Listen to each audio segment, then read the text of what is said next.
الحمد للہ وحدہ لا شریک لہ والصلاة والسلام علی من لا نبی بعدہ۔ نمبر 39 والمعراج حق۔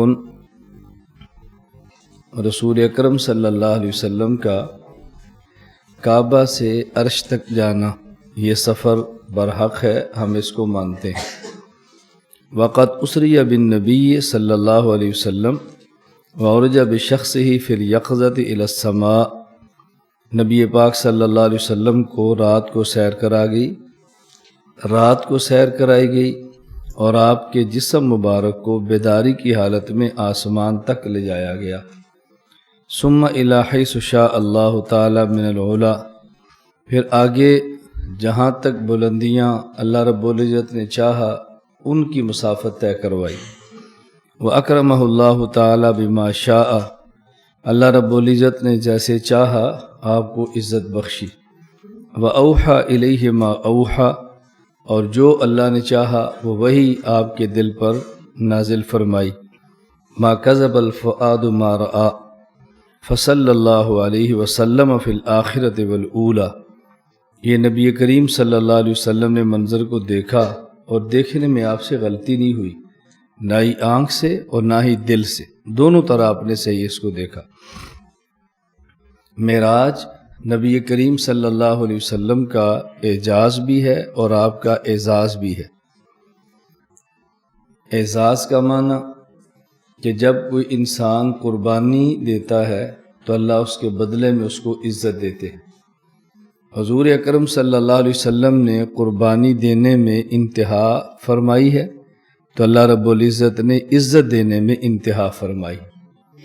آپ نے قربانی دینے میں انتہا فرمائی، اس کا مطلب کیا ہے؟ کائنات میں اللہ کی ذات کے بعد سب سے بڑے آدمی آپ ہیں، اور کائنات کے سب سے گھٹیا شخص ابو جہل جیسے آدمی نے رسول اللہ صلی اللہ علیہ وسلم پر زیادتیاں کی ہیں اور آپ نے اللہ کے دین کے لیے برداشت فرمایا ہے۔ تو سب سے بڑا آدمی سب سے چھوٹے آدمی کی زیادتی برداشت کرے، یہ انتہا ہے قربانی دینے کی۔ اور اللہ رب العزت کے ہاں عرش کے اوپر کوئی مکان نہیں ہے، جس کو جتنی بھی بلندی دی ہے ایک انتہا تک دی ہے اور مکان تک دی ہے، اور عرش کے آگے لا مکان ہے۔ تو رسول اکرم صلی اللہ علیہ وسلم نے دنیا میں سب سے بڑے ہو کر دنیا کے سب سے چھوٹے آدمیوں سے بے عزتی دین کے لیے برداشت کی ہے، تو اللہ نے کائنات کے سب سے بلند مقام تک آپ کو پہنچا کر سب سے بڑی عزت بخشی ہے۔ جو جتنی تکلیف ہوتی ہے اسی طرح عزت ہوتی ہے نا، اس لیے معراج رسول اکرم صلی اللہ علیہ وسلم کا یہ اعزاز ہے۔ اس کو بہت اچھی طرح سمجھا کریں کہ اعزاز آپ کا یہ کیسے ہے، کیونکہ سبق ہوتا ہے، یہ بیان تو ہوتا نہیں، اس لیے پوری بات اس میں آدمی نہیں کہہ سکتا، صرف اشارے کرنے ہوتے ہیں، باقی آپ بات ہو تو کہہ لیں۔ اور یہ آپ کا اعجاز بھی ہے۔ اعجاز کا معنی کیا ہوتا ہے؟ اللہ رب العزت نے رسول اکرم صلی اللہ علیہ وسلم کو وہ چیز عطا فرمائی کہ جو اور کسی کو نہیں دی، اور نبی کریم صلی اللہ علیہ وسلم کا یہ معجزہ ہے، یعنی ایک ایسی نشانی ہے جس نے دوسروں کو ایسی چیز پیش کرنے سے عاجز کر دیا ہے، اس کی مثال دنیا میں موجود نہیں ہے۔ تو معراج آپ کا اعزاز بھی ہے اور آپ کا اعجاز بھی ہے۔ مدینہ منورہ یہ فتوحات کے دور ہے اور مکہ مکرمہ یہ قربانیوں کا دور ہے، اس لیے عقل کا بھی تقاضا یہ تھا کہ رسول اکرم صلی اللہ علیہ وسلم کو ایسے موقع پر معراج کے ذریعے اعزاز دیا جاتا کہ جب آپ کی قربانیاں ختم ہو گئیں یا قربانیاں ختم ہونے کے قریب ہو گئیں، اس لیے آپ کا یہ اعزاز مکہ مکرمہ میں ہوا ہے، اور نبوت کی 11ویں سال ہوا ہے، راجح قول کے مطابق 27 رجب کی رات کو ہوا ہے۔ حضور اکرم صلی اللہ علیہ وسلم کا یہ معراج کا سفر جسم مبارک کے ساتھ ہوا ہے۔ جب جسم جائے گا تو روح تو ساتھ خود بخود ہوگی، اس لیے جسمانی معراج کا یہ معنی نہیں ہے کہ نبی پاک صلی اللہ علیہ وسلم کا روحانی معراج نہیں تھا۔ یہاں ایک بات اچھی طرح ذہن نشین فرما لیں، اتنا کہہ دینا کافی ہے کہ نبی کریم صلی اللہ علیہ وسلم کا معراج ہوا، لیکن آج معراج کے ساتھ جسمانی معراج کا ذکر کرنا اس لیے ضروری ہے کہ لوگ جسمانی معراج کا انکار کرنے لگیں۔ اگر جسمانی معراج کا انکار نہ ہوتا اور معراج کا معنی جسمانی ہی ہوتا تو پھر معراج کہنا کافی تھا، معراج جسمانی کی ضرورت نہیں تھی۔ تو معلوم ہوا کہ جن دنوں میں غلط فہمیاں شروع ہو جائیں ان دنوں میں کچھ چیزیں واضح کرنا بہت ضروری ہو جاتی ہیں۔ جب ہم یہ بات کہتے ہیں کہ رسول اللہ صلی اللہ علیہ وسلم وفات کے بعد قبر مبارک میں زندہ ہیں اور یہاں کہا جاتا ہے کہ آپ کو جسمانی حیات ہے، یہ جسمانی حیات کیوں کہنا پڑتا ہے؟ اس لیے کہ اب لوگ حیات مانتے ہیں لیکن جسمانی نہیں، روحانی مانتے ہیں اور دھوکہ دیتے ہیں کہ ہم حیات کے قائل ہیں۔ اس دھوکے کو ختم کرنے کے لیے حیات کے ساتھ جسمانی کے لفظ کی وضاحت کر دی جاتی ہے۔ اس پر کبھی کبھی کسی کو اشکال ہوتا ہے کہ یہ بات ماضی میں کس نے لکھی ہے؟ بھئی جب ضرورت پیش آتی ہے تو اس کے بعد اضافے کیے جاتے ہیں، جب ضرورت نہیں ہوگی تو پھر اضافے کرنے کی ضرورت کیا ہوتی ہے؟ تو بعض چیزیں وقت کے ساتھ ساتھ اضافے کیے جاتے ہیں اور وقت کی شدید ترین ضرورت ہوتی ہے، اس لیے ہم کہتے ہیں معراج آپ کا جسمانی تھا۔ رسول اکرم صلی اللہ علیہ وسلم کا یہ مکہ سے بیت المقدس تک کا سفر یہ براق سواری کے ذریعے ہے جس کو اسراء کہتے ہیں، اور اس کا ذکر سبحان الذی اسریٰ بعبدہ میں ہے۔ اور پھر نبی کریم صلی اللہ علیہ وسلم کا سفر بیت المقدس سے 7 آسمان اور 7 آسمانوں سے اوپر صریف الاقلام، سدرۃ المنتہا اور عرش معلیٰ، یہ سیڑھی کے ذریعے ہے، اس لیے اس کو معراج کہتے ہیں کہ معراج کا معنی سیڑھی ہوتا ہے۔ تو جس طرح آپ کی براق آپ کے شان کے لائق تھی، اسی طرح آپ کی سیڑھی بھی آپ کے شان کے لائق تھی۔ اس میں بحث کرنے کی زیادہ ضرورت نہیں ہے کہ براق کیسی تھی اور سیڑھی کیسی تھی، اتنا عقیدہ رکھنا ضروری ہے۔ رسول اکرم صلی اللہ علیہ وسلم ام ہانی کے گھر سو رہے تھے، جبرائیل امین ملائکہ کے ساتھ آئے اور دروازے سے گزر کر نہیں بلکہ چھت پھاڑ کے آئے، یہ بتانے کے لیے کہ آج کا سارا سفر روٹین وائز نہیں ہے، روٹین سے ہٹ کر ہے، خرق عادت ہے۔ وہاں سے اٹھایا تو آپ حتیم کعبہ میں گئے اور وہاں جا کر سو گئے۔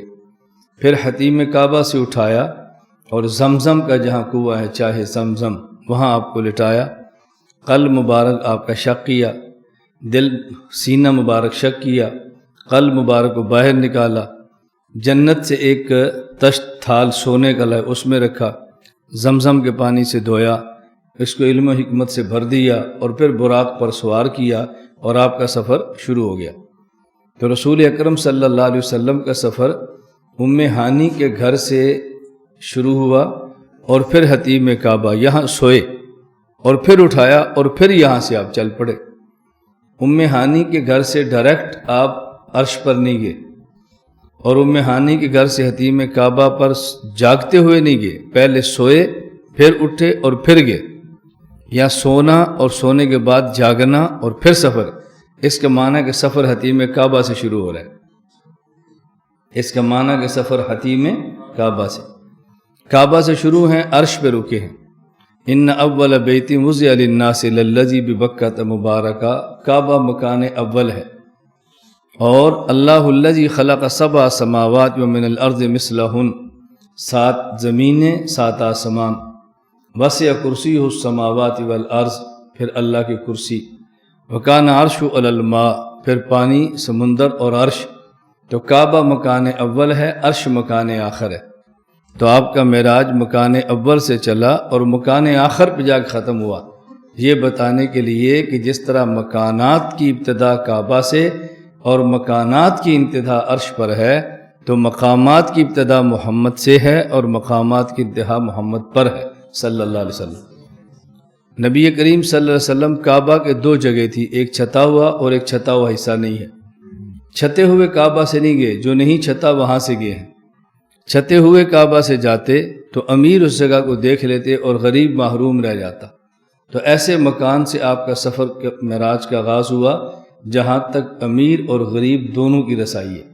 تو رسول اکرم صلی اللہ علیہ وسلم سے تکوینی طور پر اس کی رعایت کرائی گئی ہے، اس لیے ہمیں بھی چاہیے کہ امور میں ایسی چیزیں اختیار کریں کہ جہاں تک غریب کی رسائی بھی ہو، صرف امیروں کی رسائی نہ ہو۔ غربا کا بھی خیال کرنا چاہیے، اور امت کا اکثر طبقہ غربا کا ہے، امت کا اکثر طبقہ امراء کا نہیں ہے، ان کی زیادہ رعایت کرنی چاہیے۔ رسول اکرم صلی اللہ علیہ وسلم جا کے رکے مدینہ منورہ، جبرائیل امین نے کہا اتریے 2 رکعت نفل پڑھ لیجئے، یہ کون سی جگہ ہے یہاں پہ ہجرت کر کے آئیں گے؟ وہاں سے سوار ہوئے، پھر اگلا سٹاپ آ گیا دوسرا، اتریے 2 رکعت پڑھ لیجئے، کون سی جگہ ہے؟ کہا یہ مدین حضرت شعیب علیہ السلام کی بستی۔ پھر سوار ہوئے، تیسرا سٹاپ آ گیا، یہاں اتریے 2 رکعت پڑھ لیجئے، کون سی جگہ ہے؟ طور سینا، موسیٰ علیہ السلام کے ہم کلام ہونے کی جگہ۔ پھر سوار ہوئے، پھر آگے آ گیا چوتھا سٹاپ، اتریے 2 رکعت پڑھ لیجئے، جگہ کون سی ہے؟ یہ بیت اللحم، عیسیٰ علیہ السلام کی جائے پیدائش۔ پھر سوار ہوئے، پھر 5واں سٹاپ آ گیا، اتریے 2 رکعت پڑھ لیجئے، یہ جگہ کون سی ہے؟ بیت المقدس، انبیاء میں سے بہت سارے انبیاء کا قبلہ اور ان کی نماز کی جگہ۔ رسول اکرم صلی اللہ علیہ وسلم نے ہر مقام پر 2 رکعت پڑھی ہے، اور 2 رکعت سے کم کہیں بھی آپ نے نماز نہیں پڑھی۔ اور جب سفر بہت لمبا ہو اور وقت بہت تھوڑا ہو، تھوڑے وقت میں لمبا سفر طے کرنا ہو، تو پھر چھوٹی سے چھوٹی نماز پڑھی جاتی ہے۔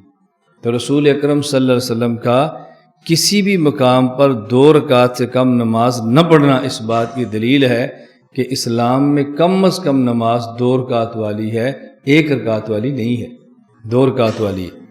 پھر حضور اکرم صلی اللہ علیہ وسلم جب امام بنے ہیں اور انبیاء علیہ السلام کے بنے ہیں، اب انبیاء علیہ السلام، نبی وہ ہوتا ہے کہ جس کا جسم بھی ہوتا ہے اور جسم میں روح بھی ہوتی ہے، اسی کا نام نبی ہوتا ہے۔ تو انبیاء علیہ السلام کی آپ نے امامت کروائی، اور یہ اعزاز تب ہی بنتا ہے کہ آپ کا جسم بھی ہو اور انبیاء کا بھی جسد اصلی ہو، جسد مثالی ہو اور ارواح کھڑی ہوں اور حضور ہوں، تو یہ وہ اعزاز نہیں بنتا۔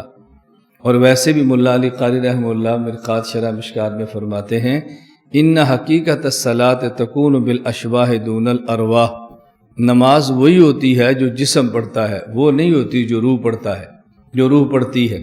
تو حضور کا بھی جسم نماز پڑھ رہا ہے اور انبیاء کے بھی اجسام نماز پڑھ رہے ہیں۔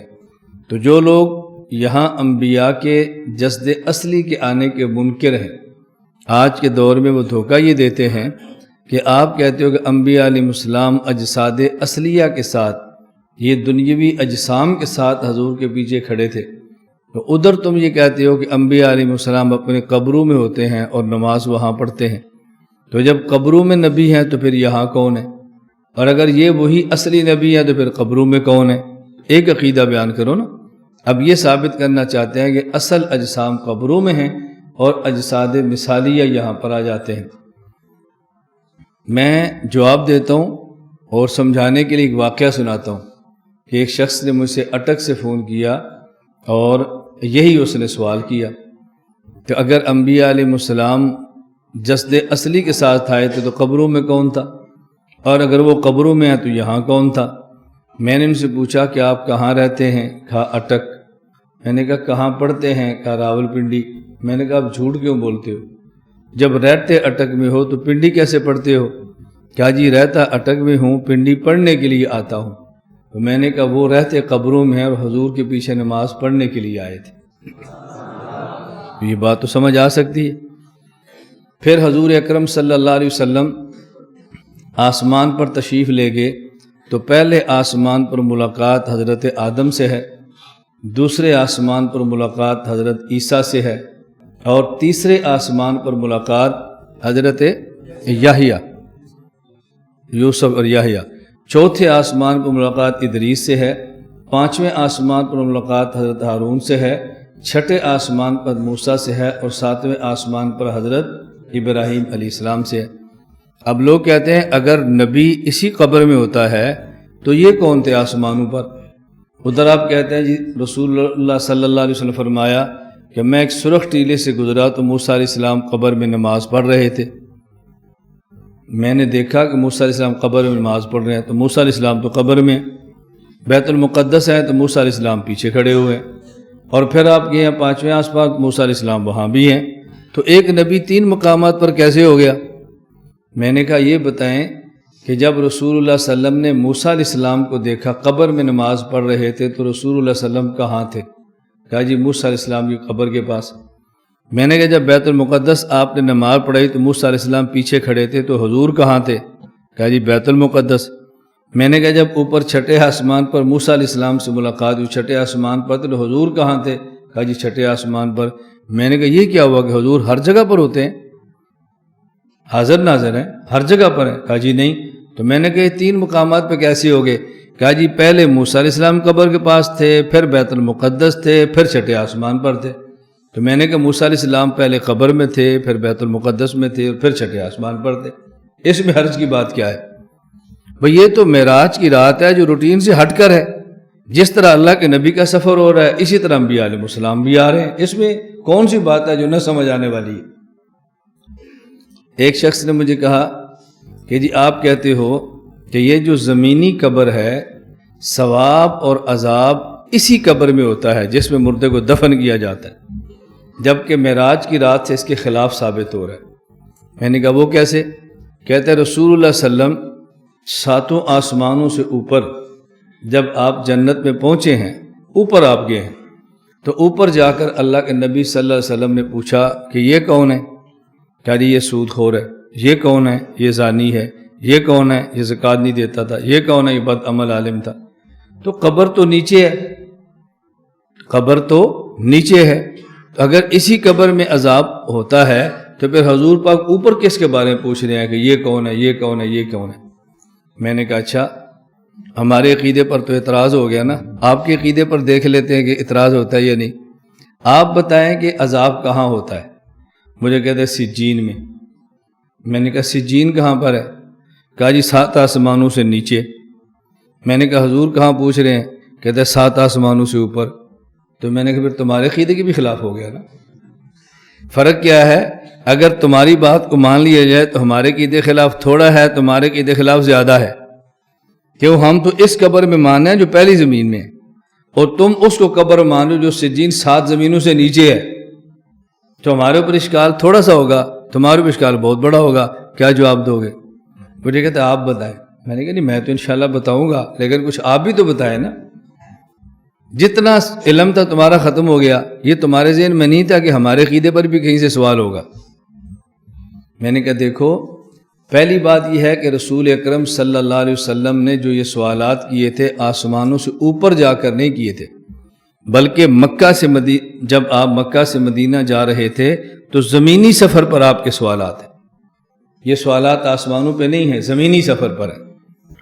اور دوسری روایت اگر آسمانوں کے سفر پر مان لی جائے، اس کا معنی یہ نہیں تھا کہ عذاب آسمان پہ تھا، اس کا معنی یہ تھا کہ عذاب تو زمین میں ہے لیکن دیکھ آپ آسمان ترے ہیں۔ آج کی رات خرق عادت کی ہے، جس طرح میں یا اوپر بیٹھا ہوں اور یہ چیز نیچے ہے، میں پوچھتا ہوں یہ کیا ہے، وہ کیا ہے، وہ گھڑی وہ کیا ہے۔ اب اس کا معنی یہ تو نہیں کہ وہ گھڑی یا میرے پاس ہے۔ تو اسی طرح رسول اللہ صلی اللہ علیہ وسلم اگر آسمان پر ہیں اور یہ پردے ہٹ جاتے ہیں، اہل جنت کا نظارہ دیکھ لیا، اس کو عذاب کیوں ہو رہا ہے، اس کو عذاب کیوں ہو رہا ہے، اس کو عذاب کیوں ہو رہا ہے۔ تو رسول اللہ صلی اللہ علیہ وسلم بے شک آسمان پر تھے، عذاب زمین پر تھا، لیکن اتنی دور سے حضور کا دیکھ لینا کوئی خلاف تعجب بات ہے، اس لیے اشکال کی تو بات ہی کوئی نہیں ہے۔ تو اگر اعتراض ہمارے اوپر ہے تو آپ کے اوپر بھی ہے۔ خیر رسول اکرم صلی اللہ علیہ وسلم کو معراج جسمانی ہوا ہے اور آپ اسی جسم مبارک کے ساتھ آسمان پر گئے ہیں۔ قرآن کریم نے سبحان الذی اسریٰ بعبدہ ارشاد فرمایا، بنبیہ اور برسولہ نہیں فرمایا۔ میں یہاں پر وہ نقطہ بیان نہیں کرتا جو آپ سنتے رہتے ہیں خطبہ سے، وہ نہیں بیان کرتا۔ آپ تو یہاں سے کہتے ہیں بعبدہ فرمایا، بنورہ نہیں فرمایا، تو دیکھو نور کی نفی اور عبدیت کا اس بات ہو رہا ہے۔ یہ بات سمجھیں، سبحان الذی اسریٰ بعبدہ میں اللہ رب العزت نے لفظ عبد لا کر پیغمبر کے معراج کی حکمت بیان فرمائی ہے۔ پیغمبر کو معراج کیوں فرمایا بتائے، اس کی وجہ بیان فرمائی۔ سبحان الذی اسریٰ بعبدہ، ہم نے معراج ان کو مکہ سے عرش تک اس لیے کرایا، جو پہلے میں بات کہہ چکا کہ آپ کا اعزاز تھا، کیوں کرایا؟ اس لیے کہ عبدہ، عبدیت کا معنی ہے تواضع۔ ہمارا اصول ہے من تواضع للہ رفعہ اللہ، کہ جو اللہ کے لیے جتنی عاجزی اختیار کرتا ہے ہم اسی طرح اس کو بلندی دیتے ہیں۔ سبحان الذی اسری بعبدہ، چونکہ عبدیت اور عاجزی میں حضور نے انتہا کر دی ہے، کمال عبد ہیں، تو ہم نے معراج میں عرش تک لے جا کر بلندیوں میں انتہا کر دی ہے۔ جو انتہا عبدیت میں تواضع کی ہو سکتی ہے وہ ان پر ختم ہے، اور جو کمالات میں انتہا ہو سکتی ہے وہ ہم نے ان کے لیے ختم کر دی ہے۔ سبحان الذی اسری بعبدہ۔ اللہ ہم سب کو تواضع اور عاجزی کی نعمت عطا فرمائے، لیکن یہ ضرور ذہن میں رکھ لینا کہ تواضع کہاں ہوتی ہے، عاجزی کہاں ہوتی ہے۔ رحماء بینہم، یہ ہے آپس کی عاجزی، اور جب مخالف ہو تو پھر اشداء علی الکفار۔ اب یہاں عاجزی نہیں ہے، اب سینہ تان کے چلو۔ یہ لا تمشی فی الارض مرحا اپنوں کے لیے ہے، غیروں کے لیے نہیں ہے۔ اور ہم اپنوں کو دکھانے کے لیے جلسہ کرتے ہیں، اپنوں کو دکھانے کے لیے رکنی سازی کرتے ہیں، اس کو چھوڑ دیں۔ اپنوں کے لیے نرم ہو جائیں اور غیروں کے لیے گرم ہو جائیں، بھائی یہ شریعت کا مزاج ہے۔ یا ایھا النبی جاہد الکفار والمنافقین واغلظ علیہم، جب کافر ہیں تو جاہد، جب منافق ہیں تو واغلظ، جب کافر ہیں تو جاہد، اور جب منافق ہیں تو پھر واغلظ، اور جب اپنے ہیں تو فبما رحمت من اللہ لنت لہم ولو کنت فظا غلیظ القلب لانفضوا من حولک۔ یہ اپنوں کے لیے اصول ہو رہے ہیں، غیروں کے لیے معاملہ الگ ہوتا ہے۔ جب غیر ہوں تو رسول اکرم صلی اللہ علیہ وسلم مدینہ منورہ سے عمرہ کے لیے مکہ تشریف لے گئے تو آپ نے فرمایا تھا رمل کرو، ایسے ایسے چلو، ایسے ایسے، تاکہ مکے والوں کو پتہ چلے کہ صحابہ کو مدینے کے بخار نے کمزور نہیں کیا، ابھی یہ ٹکر لے سکتے ہیں۔ بتاؤ ان کو ذرا، حرم کعبہ میں بھی آج عمرے کا مکمل اجر نہیں ہو سکتا جب تک آدمی اکڑ کے نہ چلے۔ یہ اکڑ کے چلنا خدا کو اتنا پسند ہے۔ تو یہ معنی نہیں عاجزی کا کہ ہر جگہ آپ جھکتے پھریں، ہر جگہ عاجزی کرتے پھریں۔ اللہ کے لیے معاملات کو سمجھنے کی کوشش فرمائیں۔ والشفاعۃ التی ادخرها اللہ لہم حق کما روی فی الاخبار، اور وہ شفاعت جو 40 والحوض الذی اکرمہ اللہ تعالی بہ غیاثا لامتہ حق، اور وہ حوض اور تالاب جو اللہ رب العزت نے حضور اکرم صلی اللہ علیہ وسلم کو اعزاز دے کر عطا فرمایا ہے تاکہ امت اس سے پانی پیے اور امت سیراب ہو جائے، پیاس ان کی بجھ جائے۔ یہ جو حوض کوثر ہے، اصل میں کوثر جنت میں نہر ہے، وہ نہر اس کے ایک پر نالا وہ گرتا ہے میدان حشر میں، اور میدان حشر میں ایک بہت بڑا تالاب ہے۔ وہ تالاب ایسا ہے کہ 1 مہینے کی مسافت کے برابر لمبا اور چوڑا ہے، یعنی 1 مہینہ آدمی چلتا رہے نا تو جتنا چل سکتا ہے نا، اتنا بڑا وہ تالاب ہے۔ اس کا پانی دودھ سے زیادہ سفید ہے اور شہد سے زیادہ میٹھا ہے، اور وہاں پر برتن ستاروں سے زیادہ پڑے ہوں گے، اور حضور اکرم صلی اللہ علیہ وسلم اپنی امت کو اس سے پلائیں گے پانی۔ بدعتی آدمی اس حوض کوثر سے پانی نہیں پی سکے گا۔ اللہ پاک ہمیں بدعات سے محفوظ فرمائے۔ تو رسول اکرم صلی اللہ علیہ وسلم کو اللہ نے حوض کوثر عطا فرمایا، اور جو شخص اس حوض کوثر سے پانی ایک بار پی لے گا پھر دخول جنت تک دوبارہ اس کو پیاس نہیں لگے گی۔ ایسا اللہ ہم سب کو عطا فرما دے۔ نمبر 41 والشفاعۃ التی ادخرها اللہ لہم حق کما روی فی الاخبار، اور سفارش رسول اکرم صلی اللہ علیہ وسلم کے لیے اللہ رب العزت نے محفوظ کی ہے، جو قیامت کو یہ نعمت اللہ اپنے پیغمبر کو عطا فرما دیں گے۔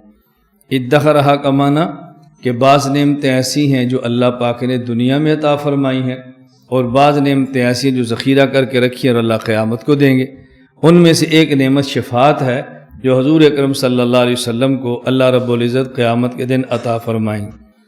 قیامت کے دن نبی کریم صلی اللہ علیہ وسلم جو شفاعت فرمائیں گے تو وہ تقریباً 7 قسم کی سفارشیں ہوں گی۔ سب سے پہلی شفاعت رسول اکرم صلی اللہ علیہ وسلم اللہ سے درخواست کریں گے کہ حساب کتاب شروع فرما دیا جائے۔ اس پر لوگ بہت پریشان ہوں گے کہ حساب کتاب شروع ہو، حساب کتاب شروع ہو۔ اللہ رب العزت جلال کے اندر ہوں گے، تجلی جلال نمایاں ہوگی، لمن الملک اليوم للہ الواحد القہار، وہ منظر بہت سخت ہوگا۔ تو سب حضرت آدم علیہ السلام کے پاس جائیں گے، آدم علیہ السلام فرمائیں گے لست لہا، میں اس کا حل نہیں ہوں۔ ابراہیم علیہ السلام کے پاس جائیں، فرمائیں گے لست لہا، میں بھی اس کا حل نہیں ہوں۔ حضرت موسیٰ کے پاس جائیں گے، فرمائیں گے لست لہا، میں بھی اس کا حل نہیں ہوں۔ حضرت عیسیٰ کے بعد فرمائیں گے لست لہا، میں بھی اس کا حل نہیں ہوں۔ پھر سارے جمع ہو کے حضور اکرم صلی اللہ علیہ وسلم کے پاس جائیں گے، اللہ کے نبی فرمائیں گے ہاں میں اللہ سے اس کی درخواست کرتا ہوں۔ پھر حضور سجدے میں گر جائیں گے اور طویل سجدہ کریں گے، طویل۔ اللہ رب العزت پھر فرمائیں گے کہ یا محمد ارفع راسک، اپنا سر اٹھائیں، سل توتا، آپ مانگیں ہم آپ کو دیتے ہیں۔ اللہ کے نبی پھر اب درخواست کریں یا اللہ حساب شروع فرما دے، پھر حساب کتاب شروع ہو جائے گا۔ نمبر 2، نبی کریم صلی اللہ علیہ وسلم اب شفاعت فرمائیں گے کچھ لوگوں کے لیے، اور ان کو بغیر حساب کے جنت میں داخلہ مل جائے۔ تو حضور پاک صلی اللہ علیہ وسلم شفاعت کے بعد بعض لوگ بغیر حساب کے جنت میں چلے جائیں گے۔ جب جنت میں جائیں گے ایک شفاعت ان کے لیے پھر ہوگی کہ ان کو جو جنت ملی ہے اس سے مزید بڑی جنت مل جائے، ان کو اور درجات بلند مل جائیں۔ تو رسول اکرم صلی اللہ علیہ وسلم شفاعت کے بعد ان کے درجات مزید بلند کر دیے جائیں گے۔ اور آپ کی ایک سفارت چوتھی وہ یہ ہوگی کہ بعض لوگ ایسے ہیں جن کے گناہ زیادہ ہیں جہنم میں، بعضوں کے نیکیاں زیادہ ہیں وہ جنت میں، اور بعضوں کے نیکیاں اور گناہ برابر ہیں، انہوں نے اعراف پہ کچھ عرصہ ٹھہرنا ہے اور اس کے بعد جنت میں۔ ان کے لیے سفارش ہوگی کہ ان کو اعراف کی بجائے جنت میں داخل کر دیا جائے، نیکیاں اور گناہ برابر ہیں، تو رسول اکرم صلی اللہ علیہ وسلم شفاعت کی وجہ سے ان کو جنت میں داخل کر دیا جائے گا۔ اور پانچویں آپ کی سفارش کبائر اور بڑے بڑے گناہ کرنے والوں کی ہوگی کہ جن نے بڑے گناہ کیے ہیں، جہنم کے مستحق ہیں، اللہ ان کو جنت عطا فرما دے، تو کبائر معاف کر کے اللہ تعالیٰ ان کو جنت عطا فرما دیں۔ اور چھٹی آپ کی سفارش یہ ہوگی کہ بعض لوگ جن کے لیے جہنم کا فیصلہ ہو جائے گا کہ انہیں جہنم میں جانا ہی جانا ہے، ایک ہے جو کبائر والے ہیں اور کبائر کا تقاضا کہ جہنم میں جائیں، اور یہ چھٹی قسم وہ ہے کہ جن کے لیے فیصلہ ہے کہ انہیں جہنم میں جانا ہے، بھیج دو جہنم میں۔ حضور سفارش کریں یا اللہ آپ ان کو جہنم کی بجائے جنت میں بھیج دیں، ان کی شفاعت قبول کر کے جنت میں بھیج دیا جائے گا۔ اور ساتویں شفاعت آپ کی، جو لوگ جہنم میں داخل ہو چکے ہوں گے ان میں سے بعضوں کے حق میں آپ کی سفارش سے عذاب میں تخفیف ہو جائے گی، جس طرح ابو طالب ان کے عذاب میں تخفیف ہو جائے گی، تو جہنم میں تو چلے جائیں گے، چونکہ عقیدہ کفر کا ہوگا، صرف اعمال کا معاملہ نہیں ہوگا، وہ جنت سے تو جہنم سے نکل نہیں سکیں گے، ہاں البتہ جہنم میں عذاب میں تخفیف ہو جائے گی۔ تو 7 قسم کی شفاعت وہ ہیں جو قیامت کے دن اللہ اپنے حبیب حضرت محمد صلی اللہ علیہ وسلم کو عطا فرمائیں گے۔ بس دعا کریں ہمیں تو یہ سفارش ملے کہ بغیر حساب کے اللہ جنت میں داخل فرما دے۔ بس آدمی بغیر حساب کے جنت مانگے۔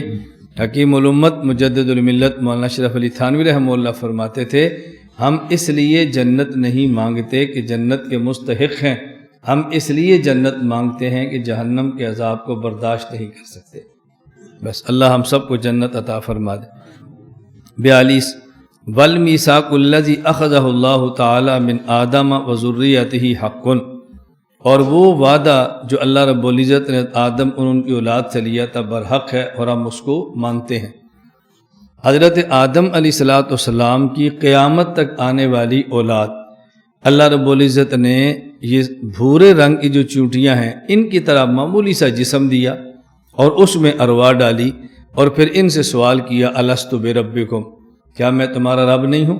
تو تمام نے، جن نے دنیا میں ایمان لانا تھا یا کفر کرنا تھا، تمام کے تمام نے وہاں پر وعدہ کیا بلا، کیوں نہیں، آپ ہمارے رب ہیں۔ اور یہ اس لیے تھا کہ کل قیامت کو یہ بات کہہ نہ سکیں کہ ہمیں تو پتہ ہی نہیں تھا۔ عالم ارواح میں اللہ کی ربوبیت کے اقرار کرنے کی وجہ سے دنیا میں ہر شخص کی فطرت میں اللہ کی تلاش موجود ہے۔ بسا اوقات ماحول ایسا بن جاتا ہے کہ جس میں اندر ربوبیت کے اعتراف والی جو حص ہوتی ہے وہ دبی رہتی ہے۔ جب ماحول نکلتا ہے، اللہ کی باتیں ہوتی ہیں تو حص جاگ اٹھتی ہے اور آدمی کو احساس ہوتا ہے، اور اللہ کی ذات پر ایمان جلدی جلدی آدمی لے آتا ہے۔ بسا اوقات دیکھیے ایک بندے کو بھوک بھی لگی ہو نا اور مشغولیت ہو، تو مشغولیت کے باوجود بھوک کا احساس نہیں ہو رہا، اور جو ہی مشغولیت ختم ہوتی ہے تو بھوک کا احساس شروع ہو جاتا ہے۔ اسی طرح بسا اوقات ماحول کی وجہ سے وہ جو اقرار ربوبیت والا پہلو ہے وہ کھل نہیں رہا ہوتا، اور جب دعوت ملتی ہے، ماحول ملتا ہے، کوئی بندہ بات کرتا ہے، وہ فوراً احساسات جاگ اٹھتے ہیں اور بندہ اللہ رب العزت پر ایمان لے آتا ہے۔ حضرت علی رضی اللہ تعالیٰ فرماتے تھے کہ مجھے آج بھی یاد ہے جو میں نے اللہ سے عہد کیا تھا، مجھے آج بھی یاد ہے، عالم ارواح کا۔ اب دیکھیں ہم نے اللہ رب العزت سے عالم ارواح میں عہد کیا تھا، وعدہ کیا تھا، لیکن اب وہ وعدہ یاد نہیں ہے۔ یاد نہ ہونا اس بات کی دلیل نہیں ہے کہ ہم نے وعدہ کیا نہیں تھا۔ بچپن میں ہمیں بولنا سکھایا، یہ تو ہمیں پورا یقین ہے، لیکن ہمیں بولنا ماں نے سکھایا یا باپ نے، اس کا اب ہمیں یاد نہیں۔ جب ہم چھوٹے بچے تھے تو ہماری ماں نے دودھ پلایا، یہ تو ہمیں اچھی طرح پتہ ہے، لیکن دودھ کب پلایا تھا یہ دودھ پلانا اب کسی کو بھی یاد نہیں ہے، لیکن مانتے سارے ہیں کہ ماں نے دودھ پلایا تھا اور اس کے دودھ پلانے کی وجہ سے میں بڑا ہوں، وہی میری خوراک تھی، لیکن یاد نہیں ہے۔ تو یاد نہ ہونا اس بات کی دلیل نہیں ہوتی کہ یہ کام ہوا نہیں ہے، کام ہونا اور ہے اور یاد نہ ہونا اور بات ہوتی ہے۔ اس کو اچھی طرح سمجھ لیں۔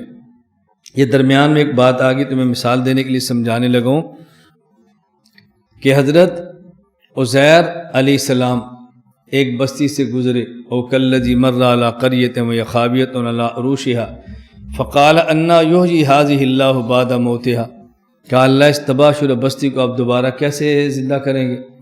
فاماتہ اللہ مئۃ عام، 100 سال کے لیے اللہ نے عزیر علیہ السلام کو موت دے دی، پھر اللہ نے ان کو زندہ کر کے دنیا میں لائے۔ فرمایا کم لبستہ، آپ کتنا ٹھہرے ہو؟ انہوں نے عرض کیا لبست یومن او بعض یوم، دن یا دن کا کچھ حصہ۔ تو جو لوگ پیغمبر کی قبر والی حیات کا انکار کرتے ہیں، اس آیت سے ان کی استدلال کی بنیاد یہ ہے کہ حضرت عزیر کو پتہ نہیں تھا میں کتنا عرصہ ٹھہرا ہوں، اگر زندہ ہوتے تو پتہ چل جاتا نا۔ تو عدم علم یہ دلیل عدم حیات کی ہے کہ پتہ نہیں تھا۔ ہم نے کہا پتہ نہ ہونا یہ اس کی دلیل نہیں ہے کہ زندہ نہیں تھے۔ اصحاب کہف قرآن کریم میں وَتَحْسَبُهُمْ أَيْقَاظًا وَهُمْ رُقُودٌ، اصحاب کہف زندہ تھے بس جاگ نہیں رہے، سو رہے تھے۔ جب وہ اٹھے تو پوچھا کم لبستم، کتنا عرصہ ٹھہرے ہو؟ کہا لبسنا یومن او بعض یوم، دن یا دن کا کچھ حصہ۔ اب ان کو یہ نہیں پتا کہ ہم کتنا عرصہ ٹھہرے ہیں، تو کیا یہ عدم علم دلیل عدم حیات کی ہے؟ عدم حیات کی دلیل ہے۔ دیکھیں آپ دوپہر کو سوتے ہیں، سو کر اٹھ جاتے ہیں تو ہم پوچھتے ہیں آپ کتنا سوئے ہو؟ کہا جی 2 گھنٹے، آپ کو تو پتہ ہے۔ ان سے پوچھا کتنا سوئے ہو؟ کہتے ہیں دن یہ دن کا بعض حصہ، پتہ نہیں چلا۔ اور قرآن کہتا ہے وہ سوئے کتنے تھے؟ وَلَبِثُوا فِي كَهْفِهِمْ 300 سنین وَازْدَادُوا 9، وہ تو 309 سال سوئے ہیں، کہتے ہیں پتہ نہیں۔ تو کوئی کہہ سکتا ہے کہ وہ زندہ نہیں تھے؟ یوم یجمع اللہ رسلہ فیقول ماذا اجبتم قالوا لا علم لنا، تمہیں تمہاری قوم نے کیا جواب دیا تھا؟ کہ اللہ آپ عالم الغیب ہے، ہمیں تو اب یاد نہیں ہے۔ تو آپ یہ کہو گے کہ انبیاء دنیا میں زندہ ہی نہیں، چونکہ ان کو پتہ نہیں تھا، بھول گئے ہیں۔ تو عدم علم عدم حیات پر دلیل کیسے ہو سکتی ہے؟ میں صرف آپ کو درمیان میں ایسی بات لا کر احساس دلانا چاہتا ہوں کہ کس قدر بوگس اور کچے اور ناقص دلائل ہیں، اور عقائد کو تباہ کرنے کے لیے دیے جا رہے ہیں، اور قرآن کی تفسیر پر دیے جا رہے ہیں۔ اور ہم بھی کیسے سادے لوگ ہیں جو اتنی جلدی مانتے ہیں جی قرآن ان کا ساتھ دے رہا ہے۔ کیسے قرآن ان کا ساتھ دے رہا ہے؟ نہ عقل ساتھ دے رہی ہے نہ قرآن ساتھ دے رہا ہے، لیکن پھر بھی لوگ مصر ہیں جی قرآن ساتھ دے رہا ہے۔ اور بعض باتوں پر مجھے بہت تعجب ہوتا ہے، انہی معاملات پر مجھے بہت تعجب ہوتا ہے۔ ہمارے بعض حضرات کہہ دیتے ہیں یہ بات ٹھیک ہے کہ وہ بعض عقائد پر اکابر سے ہٹ گئے ہیں، یہ ٹھیک ہے کہ بعض باتیں انہیں الگ اختیار کر لی ہیں، یہ ٹھیک ہے کہ بعض ان کے عقائد غلط ہیں، ہاں لیکن یہ ماننا پڑے گا انہوں نے قرآن کی خدمت بہت کی۔ یہ ٹھیک ہے کہ عقائد غلط ہے لیکن قرآن کی خدمت بہت کی۔ اب بتاؤ اگر مرزا قادیانی 20 تفسیریں لکھ دے قرآن کی تو کہو نہیں ہے تو وہ کافر، قرآن کی خدمت اس نے کی ہے۔ ہم تو اس لیے اس کی عزت کرتے ہیں کہ اس نے قرآن کی تفسیر بڑی پیاری لکھی ہے، اور یہ تو دیکھو تفسیر میں لکھا گیا ہے، یہ ہے بس ہر سال دورہ کراتے ہیں قرآن کا، یہ ماننا پڑے گا۔ اور بھائی دورہ تو کراتے ہیں، دورے میں پڑھاتے کیا ہیں یہ تو بتاؤ نا۔ وہ ٹھیک ہے، وہ تو ٹھیک نہیں پڑھاتے، لیکن بہرحال یہ ماننا پڑے گا قرآن کی بہت خدمت کی ہے یار۔ تعجب ہو رہا ہے، عجیب بات نہیں۔ ہم عقائد کے نام پہ پڑھا رہے ہیں، مسائل کے نام پہ پڑھا رہے ہیں، کسی کو دھوکہ نہیں دے رہے، صاف صاف بتا دے کہ ہم کیا پڑھا رہے ہیں۔ اور ایک آدمی قرآن کے نام پہ غلط عقیدہ پڑھاتا ہے، جمع قرآن کے نام پہ کرتا ہے اور بعد میں غلط عقیدے پڑھاتا ہے، وہ امت کو دھوکہ دے رہا ہے، اس کے بارے میں آپ اچھی رائے قائم کر رہے ہو۔ اور جو دھوکہ نہیں دے رہے، آپ کا عقیدہ آپ کے بچوں کو پڑھا رہا ہے، اس پر آپ کو شبہ ہو رہا ہے کہ نہیں یہ تو ایسا ٹھیک نہیں ہے۔ کیوں ٹھیک نہیں؟ اس پر تو خوش ہونا چاہیے کہ ہمارے بچوں کو ہمارا عقیدہ پڑھایا جا رہا ہے۔ آپ کے بچوں کو کوئی آپ کا عقیدہ نہ پڑھائے، آپ کے عقیدے کی تردید کرائے، اس پر آپ مثبت رائے رکھتے ہیں، اور آپ کے بچوں کو آپ کا عقیدہ پڑھائے، اس کے بارے میں آپ منفی رائے رکھتے ہیں۔ میں اس منفی اور مثبت رائے سے متاثر نہیں ہوتا، میں صرف آپ کو سمجھانا چاہتا ہوں کہ آپ اپنا ویژن ٹھیک رکھیں، آپ اپنا مائنڈ ادھر ادھر نہ جانے دیں، آپ اپنی فکر کو سالم رکھیں۔ بس جب صحیح کام ہے تو صحیح کی تائید کرو، اور جب صحیح نہیں ہے تو اس کی تردید کرو۔ اللہم ارنا الحق حقا وارزقنا اتباعہ وارنا الباطل باطلا وارزقنا اجتنابہ۔ نمبر 43، وقد علم اللہ تعالی فیما لم یزل عدد من يدخل الجنہ۔ اللہ رب العزت کے ازلی علم میں ہے کہ کون کون جنت میں جائے گا، ہمیشہ سے اللہ کے علم میں ہے۔ وعدد من يدخل النار جملۃ واحدہ، اور اللہ رب العزت کے ازلی اور ہمیشہ سے علم میں ہے کہ کون جہنم میں جائے گا۔ فلا یزاد فی ذلک العدد ولا ينقص من، جو عدد اللہ کے علم میں ہے نہ اس سے کمی ہوگی اور نہ اس سے اضافہ ہوگا۔ اللہ کا علم کامل ہے، اللہ کا علم ناقص نہیں۔ اب دیکھو یہاں بھی آ رہا ہے وقد علم اللہ تعالی، اللہ کے علم میں ہے۔ میں نے بات سمجھائی تھی، تقدیر علم الہی کا نام ہے۔ اللہ کے علم میں ہے کون عمل جنت کرے گا اور کون جنت میں جائے گا، تو لکھ دیا۔ اللہ کے علم میں ہے کون اختیار سے عمل جہنم کرے گا اور جہنم میں جائے گا، تو لکھ دیا، اللہ کے علم میں ہے۔ 44، وَكَذَلِكَ أَفْعَالُهُمْ فِيمَا عَلِمَ مِنْهُمْ أَنْ يَفْعَلُوهُ، اسی طرح جو افعال ہیں لوگوں کے، انہوں نے جو افعال کرنے ہیں آئندہ، اللہ کے علم میں ازل سے ہے، پہلے سے خدا کے علم میں۔ وَكُلٌّ مُيَسَّرٌ لِمَا خُلِقَ لَهُ، اور جس شخص کے لیے لکھا گیا ہے کہ اس نے جہنم میں جانا ہے، اس کے لیے اسباب ایسے ہی ہوتے ہیں کہ جو جہنم والے ہوتے ہیں، اور جس کے یہاں لکھا گیا کہ اس نے جنت میں جانا ہے، اس کے لیے اسباب ایسے ہی ہوتے ہیں کہ جیسے جنت لکھا گیا ہے تو اسباب وہی ہوں گے جو جنت والے ہیں۔ وَالْأَعْمَالُ بِالْخَوَاتِيمِ، اور اعمال کا مدار خاتمے پر ہے۔ وَالسَّعِيدُ مَنْ سَعِدَ بِقَضَاءِ اللَّهِ تَعَالَى، اور نیک بخت وہ ہے جو اللہ رب العزت کی تقدیر کے مطابق نیک بخت لکھا جا چکا ہے۔ وَالشَّقِيُّ مَنْ شَقِيَ بِقَضَاءِ اللَّهِ تَعَالَى، اور بدبخت وہی ہے جو اللہ رب العزت کی تقدیر کے مطابق بدبخت لکھا جا چکا ہے۔ اللہ تعالی ہم سب کو نیک بختوں میں شامل فرمائے، اللہ بدبختی سے محفوظ رکھے، کیونکہ حدیث پاک میں ہے کہ بعض لوگ اعمال جنت کرتے ہیں، موت کا وقت قریب آتا ہے، عمل جہنم کرتے ہیں اور جہنم میں چلے جاتے ہیں، اور بعض لوگ زندگی بھر اعمال جہنم کرتے ہیں، موت کا وقت قریب آتا ہے، عمل جنت کرتے ہیں اور جنت کے اندر چلے جاتے ہیں۔ جب یہ حدیث پاک ذہن میں ہو تو پھر آدمی کبھی بھی اپنے نیک اعمال پر اتراتا اور اکڑتا نہیں ہے، اور کبھی بھی کسی دوسرے آدمی کے برے اعمال پر اسے نفرت نہیں کرتا۔ ہر وقت اس کے ذہن میں رہتا ہے کہ کہیں ایسا نہ ہو کہ موت کے وقت میں عمل جہنم کر بیٹھوں اور موت کے وقت اس آدمی سے عمل جنت ہو جائے، تو میں اعمال جنت کرتا کرتا بھی جہنم میں چلا جاؤں اور یہ اعمال جہنم کرتا کرتا بھی جنت میں چلا جائے۔ آدمی اعمال کرے ضرور نیک، لیکن نیک اعمال پر آدمی فخر، گمنڈ، عجب یہ کبھی نہیں کرنا چاہیے۔ ہر وقت اللہ تعالیٰ سے ڈرتے رہنا چاہیے، ہر وقت۔ 45، وَأَسْرُ الْقَدْرِ سِرُّ اللَّهِ تَعَالَى فِي خَلْقِهِ وَلَمْ يَطَّلِعْ عَلَى ذَلِكَ مَلَكٌ مُقَرَّبٌ وَلَا نَبِيٌّ مُرْسَلٌ۔ اصل جو تقدیر کا علم ہے وہ ایک مخفی چیز ہے، اللہ رب العزت نے مخلوق سے اس کو چھپا کے رکھا ہے، نہ اس کا علم کسی مقرب اور فرشتے کو ہے اور نہ اس کا علم کسی پیغمبر اور رسول کو ہے۔ جتنا اللہ بتا دیتے ہیں اتنا پتہ چل جاتا ہے، ویسے تمام علوم تقدیر کے اللہ نے اپنے پاس مخفی رکھے ہیں، اس کا علم کسی کو دیا نہیں ہے۔ وَالتَّعَمُّقُ، یہ بات ذہن میں رکھیں، اگر یہ علم تقدیر کے اللہ نبی کو دے دیں یا تقدیر کا علم اللہ کسی ولی کو دے دیں تو پھر امتحانات کے دروازے بند ہو جائیں گے۔ اگر کسی کے پاس یہ علم ہے کہ کل جو ہم فلاں جگہ پر جہاد کریں گے، ہماری تعداد کم ہے اور ان کی تعداد زیادہ ہے، اور اس کے علم میں ہے کہ فتح ہماری ہے، اس کے علم میں ہے جتنا ہم نے ہے، اس کے علم میں ہے کہ مجھے کچھ نہیں ہونا، تو آپ خود اندازہ فرماؤ پھر امتحانات تو ختم ہو جائیں گے نا۔ امتحان تو تب ہی ہوتا ہے جب بندے کے سامنے دونوں پہلو ہوں اور بندہ پھر اللہ کے راستے میں نکلتا ہے۔ حضور اکرم صلی اللہ علیہ وسلم میدان بدر میں اپنی پونجی لا کر ارشاد فرما رہے ہیں، اللہم ان تہلک حاذی الاصابۃ فلن تعبد ابدا۔ اے اللہ، اگر یہ مٹھی بھر جماعت کو آج ہلاک کر دیا گیا تو آپ کا نام لینے والا بھی کوئی نہیں ہوگا۔ یہ غلبہ حال میں آپ نے جملہ ارشاد فرمایا، آپ کا نام لینے والا بھی کوئی نہیں ہوگا، اس لیے میری اس مٹھی بھر جماعت کو اللہ تو مدد فرما، اے اللہ تو فتح عطا فرما دے۔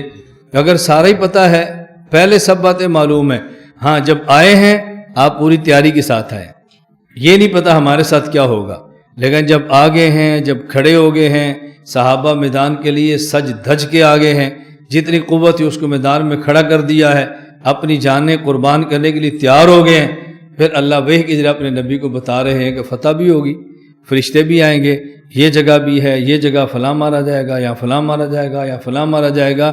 میں یہ سوال کا جواب دے رہا ہوں کہ آپ کے ذہن میں نہ کہ حضور کو تو خبر مل گئی تھی، پھر امتحان کیسے؟ جب مدینہ سے چلے ہیں تو یہ خبریں نہیں ہیں، قربانی کے لیے پہنچ گئے ہیں تب ہے، جب میدان سج گیا ہے نا، اب حضور پر وحی تو آ گئی، لیکن صحابہ کو تو اب بھی نہیں پتا نا، وہ تو اسی جذبے کے ساتھ آ رہے ہیں کہ آج شاید ہمیں شہادت کی نعمت مل جائے گی۔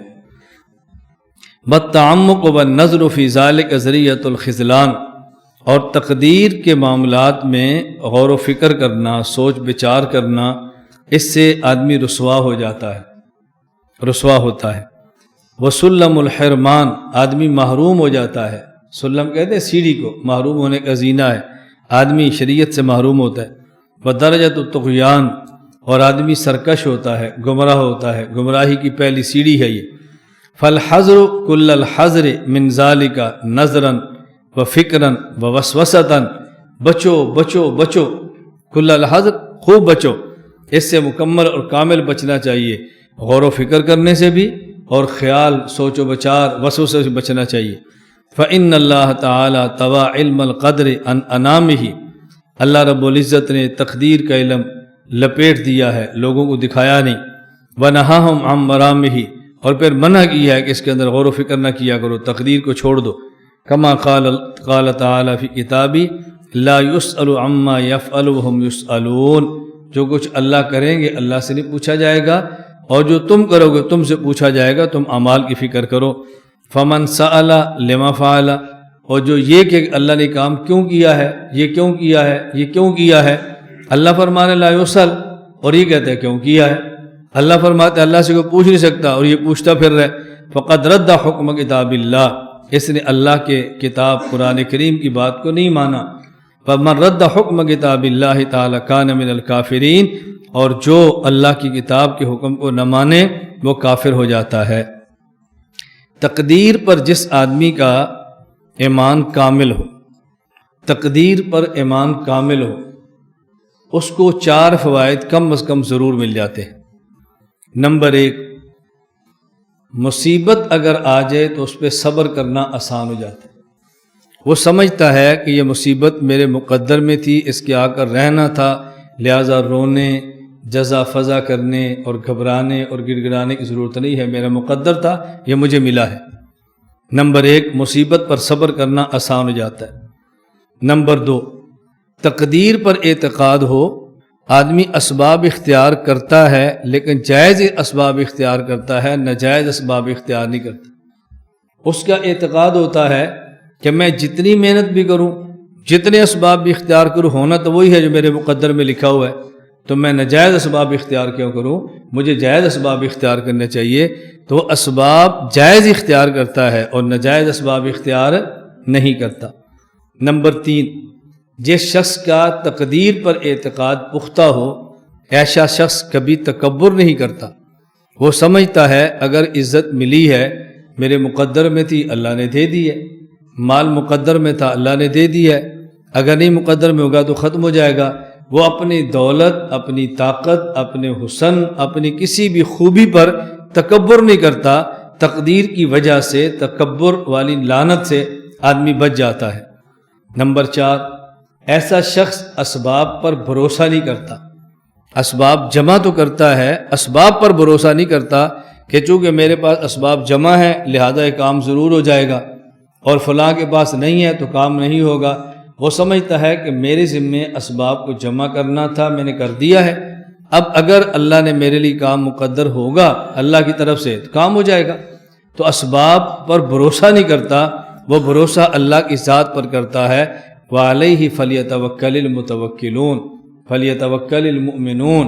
ایمان والے اور توکل والے اللہ پر بھروسہ کرتے ہیں، اسباب پر بھروسہ نہیں کرتے۔ ہاں جتنے اسباب ہوتے ہیں وہ جمع ضرور کر لیتے ہیں۔ تقدیر پر اعتقاد اور ایمان پختہ ہو تو کم از کم یہ 4 فوائد انسان کو ضرور ملتے ہیں۔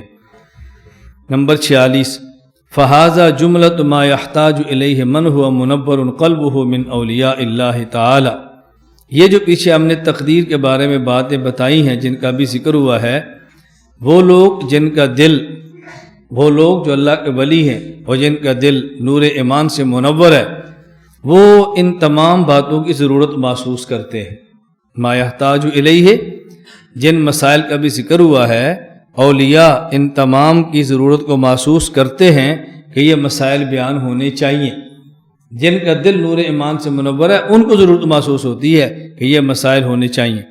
وہی درجۃ الراسخین فی العلم، اور یہ مقام ان لوگوں کا ہے کہ جو علم میں بہت پختہ ہے، یعنی جو علوم میں پختہ ہیں وہ تقدیر کے معاملات پہ بحث نہیں کرتے، اور جو علوم میں کچے ہیں وہ تقدیر کے معاملات پر بات کرتے ہیں۔ یعنی اندازہ کریں کتنے تعجب کی بات ہے، یعنی تعجب کی بات یہ ہے کہ ہم لوگ تقدیر پر بحث کرنے والے کے بارے میں ذہن رکھتے ہیں بڑا صاحب علم ہے چونکہ تقدیر پہ بات کر رہا ہے، بہت صاحب علم ہے، اس کا بہت مطالعہ ہے، تقدیر پہ بات کر رہا ہے۔ اور ہمارا عقیدہ کیا ہے کہ جو تقدیر پر بحث نہ کرے یہ بہت بڑا عالم ہونے کی دلیل ہے کہ تقدیر کے مسائل کو چھیڑتا نہیں ہے، عقیدہ یہ ہے، اور جو چھیڑتا ہے بڑا اس کو سمجھتے ہیں۔ تو تقدیر کے معاملات کو زیادہ نہ چھیڑیں، بس مسائل، عقائد، اعمال پر بات کریں۔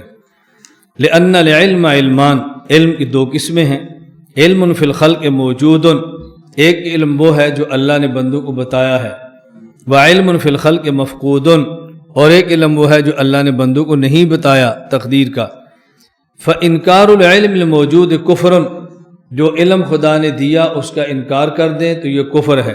وادعاء العلم المفقود کفر، اور غیب کا علم جو اللہ نے نہیں دیا اس کا دعویٰ کرے تو یہ بھی کفر ہے۔ بلا یثبت الایمان الا بقبول العلم الموجود وترک طلب العلم المفقود، اور ایمان وہی معتبر ہوتا ہے کہ جس میں علم موجود جو اللہ نے بتایا اس کا اقرار کر لیا جائے، اور جو اللہ نے نہیں بتایا اس کا دعویٰ نہ کیا جائے، اسی کا نام ایمان ہے، اسی کا نام ایمان ہے۔ اور ہمارے ہاں جو آدمی غیب کی باتوں کے دعویٰ کرے اس کو بڑا عالم سمجھتے ہیں، حالانکہ یہ کفر ہے۔ یہ کون سی عجیب بات، یہ کون سی بڑی بات ہے، کفر ہے یہ۔ 47 وَنُؤْمِنُ بِاللَّوْحِ وَالْقَلَمِ وَجَمِيعِ مَا فِيهِ قَدْ رُقِمَ، ہم لوح پر بھی ایمان لاتے ہیں اور قلم پر بھی ایمان لاتے ہیں۔ نہ قلم کی کیفیت سمجھتے ہیں نہ لوح کی کیفیت سمجھتے ہیں، بس قلم وہ ہے جس کو اللہ نے فرمایا کہ لکھو۔ کیا لکھوں؟ قیامت اور بعد میں آنے والی تمام چیزوں کو لکھ دو۔ جس کے ذریعے لکھا وہ قلم ہے، اور جس پہ لکھا وہ لوح ہے۔ وہ لوح کیسی ہے، قلم کیسی ہے، ہمارے یہ فہم سے بالکل باہر چیزیں ہیں، بس لوح اور قلم پر ایمان لانا چاہیے۔ اور جو کچھ اس کے اندر لکھا ہوا ہے اس پر بھی ایمان لائیں۔ فَلَوِ اجْتَمَعَ الْخَلْقُ كُلُّهُمْ عَلَى شَيْءٍ كَتَبَهُ اللَّهُ تَعَالَى فِيهِ أَنَّهُ كَائِنٌ لِيَجْعَلُوهُ غَيْرَ كَائِنٍ لَمْ يَقْدِرُوا عَلَيْهِ۔ اللہ رب العزت نے جو لکھ دیا ہے کہ یہ ہوگا، ساری مخلوق مل کر بھی کوشش کرے کہ نہ ہو، اس نے پھر بھی ہونا ہے۔ وَلَوِ اجْتَمَعُوا كُلُّهُمْ عَلَى شَيْءٍ لَمْ يَكْتُبْهُ اللَّهُ تَعَالَى فِيهِ لِيَجْعَلُوهُ كَائِنًا لَمْ يَقْدِرُوا عَلَيْهِ، اور جس کے بارے میں اللہ لکھ دیا کہ نہیں ہونا، ساری مخلوق مل کر بھی کوشش کرے تو اس نے نہیں ہونا۔ جو فالقلم بما هو کائن الی یوم القیامہ، قیامت تک ہونے والی چیز کو لکھ کے قلم کو خشک کر دیا گیا۔ اس کا معنی کہ اب اس کے علاوہ زائد کوئی چیز بعد میں لکھی نہیں، جو لکھنا تھا وہ لکھ دیا۔ فما اخطأ العبد لم یکن لیصیبہ، اور جو اللہ فیصلہ فرمائے کہ بندے کو نہیں دینا، اس کو بندہ حاصل کر نہیں سکتا۔ وما اصابہ لم یکن لیخطئہ، اور جس چیز کے بارے میں اللہ فیصلہ فرما لے کہ بندے کو دینا ہے، کوئی اس کو روک نہیں سکتا۔ نمبر 48، وعلی العبد ان یعلم ان اللہ قد سبق علمہ فی کل کائن من خلقہ، بندے کے ذمے ہے اس کا اعتقاد رکھے کہ اللہ تعالیٰ کا علم بعد میں آنے والی چیزوں کے بارے میں پہلے سے ہے۔ فقدر ذلک تقدیر محکما مبرما، اللہ رب العزت نے اس میں تقدیر لکھ دی ہے، اور تقدیر بھی کیسی ہے؟ محکما، مستحکم، مبرمن، قطعی فیصلہ۔ میں نے آپ سے کل کہا تھا نا کہ دراصل تقدیر ہوتی ہی مبرم ہے، لیکن اس سمجھانے کے لیے مبرم اور معلق کی دو تقسیم کر دی جاتی ہے۔ لیس فیہ ناقص، کوئی اس اللہ کی تقدیر کو توڑنے والا نہیں، ولا معقب، کوئی اس کو ملتوی کرنے والا نہیں، ولا مزیل، کوئی ختم کرنے والا نہیں، ولا مغیر، کوئی تبدیل کرنے والا نہیں، ولا زائد، کوئی اس میں اضافہ کرنے والا نہیں، ولا محول، کوئی اس کو پھیرنے اور پلٹنے والا نہیں، ولا ناقص، اور کوئی اس میں کمی کرنے والا نہیں، من خلقہ فی سماواتہ و ارضہ، آسمان و زمین کی جو مخلوقات ہیں کسی کے اندر بھی ہمت اس کو کمی کوتاہی کرنے کی نہیں ہے۔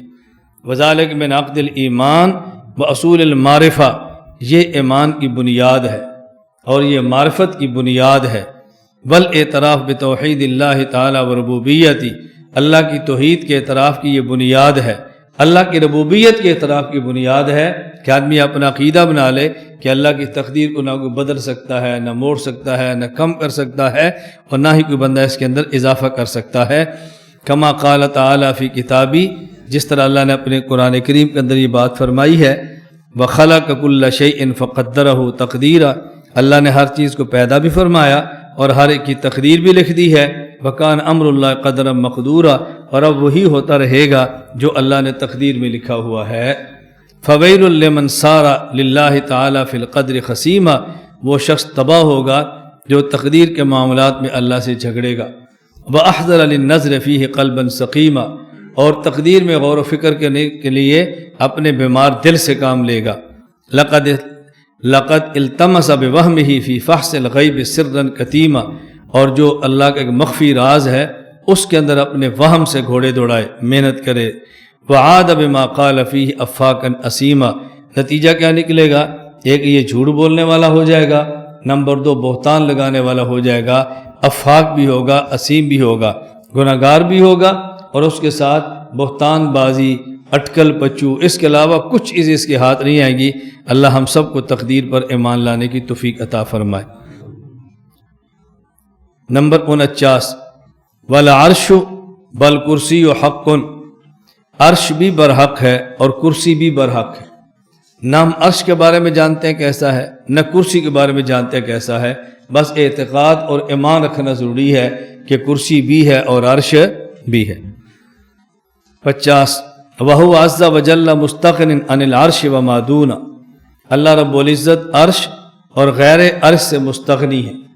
یہ جو ہے ثم استوى علی العرش، اس کا معنی یہ نہیں ہے کہ اللہ تعالیٰ عرش کے محتاج ہے، نہ، اللہ تعالیٰ عرش اور عرش سے مستغنی ہے، چونکہ اللہ کی ذات جسم سے پاک ہے۔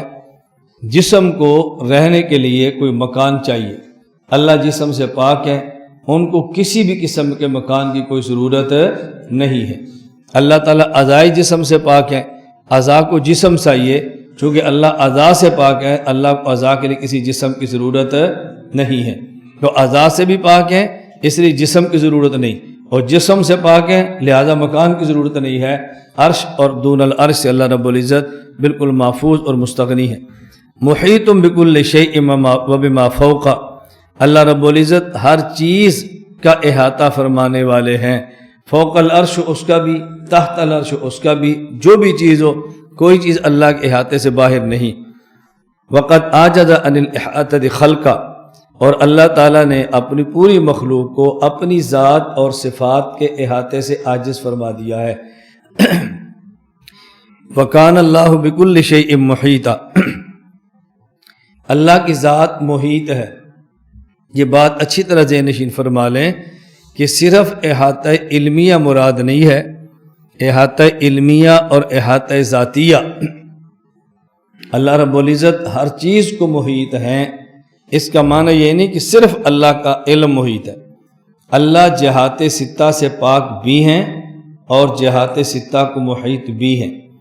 جہات ستہ میں سے کوئی ایک جہت نہیں جہاں پہ اللہ ہوں، خاص جہت، اور دوسری جہت میں نہ ہوں، ایسا نہیں ہے کہ خاص جہت میں ہوں اور باقی طرف نہ ہوں۔ یہ بات میں اس لیے کہہ رہا ہوں، یہ جو ہمارے عقیدہ ہوتا ہے کہ اللہ تعالیٰ مکان سے پاک ہے، تو اس پر بعض لوگ اشکال کر دیتے ہیں، ادھر آپ کہتے ہیں اللہ ہر جگہ پر ہے، ادھر کہتے ہیں جگہ سے پاک ہے۔ جب ہم کہتے ہیں نا جگہ اور مکان سے پاک ہے، اس کا معنی ہوتا ہے کہ اللہ خاص جگہ کے محتاج نہیں، خاص جگہ سے پاک ہے۔ جیسے عرش ہے یہ خاص جگہ ہے، فوق ہے یہ خاص جگہ ہے، تحت ہے یہ خاص جگہ ہے، تو اللہ مکان سے پاک یعنی مکان خاص سے پاک ہے۔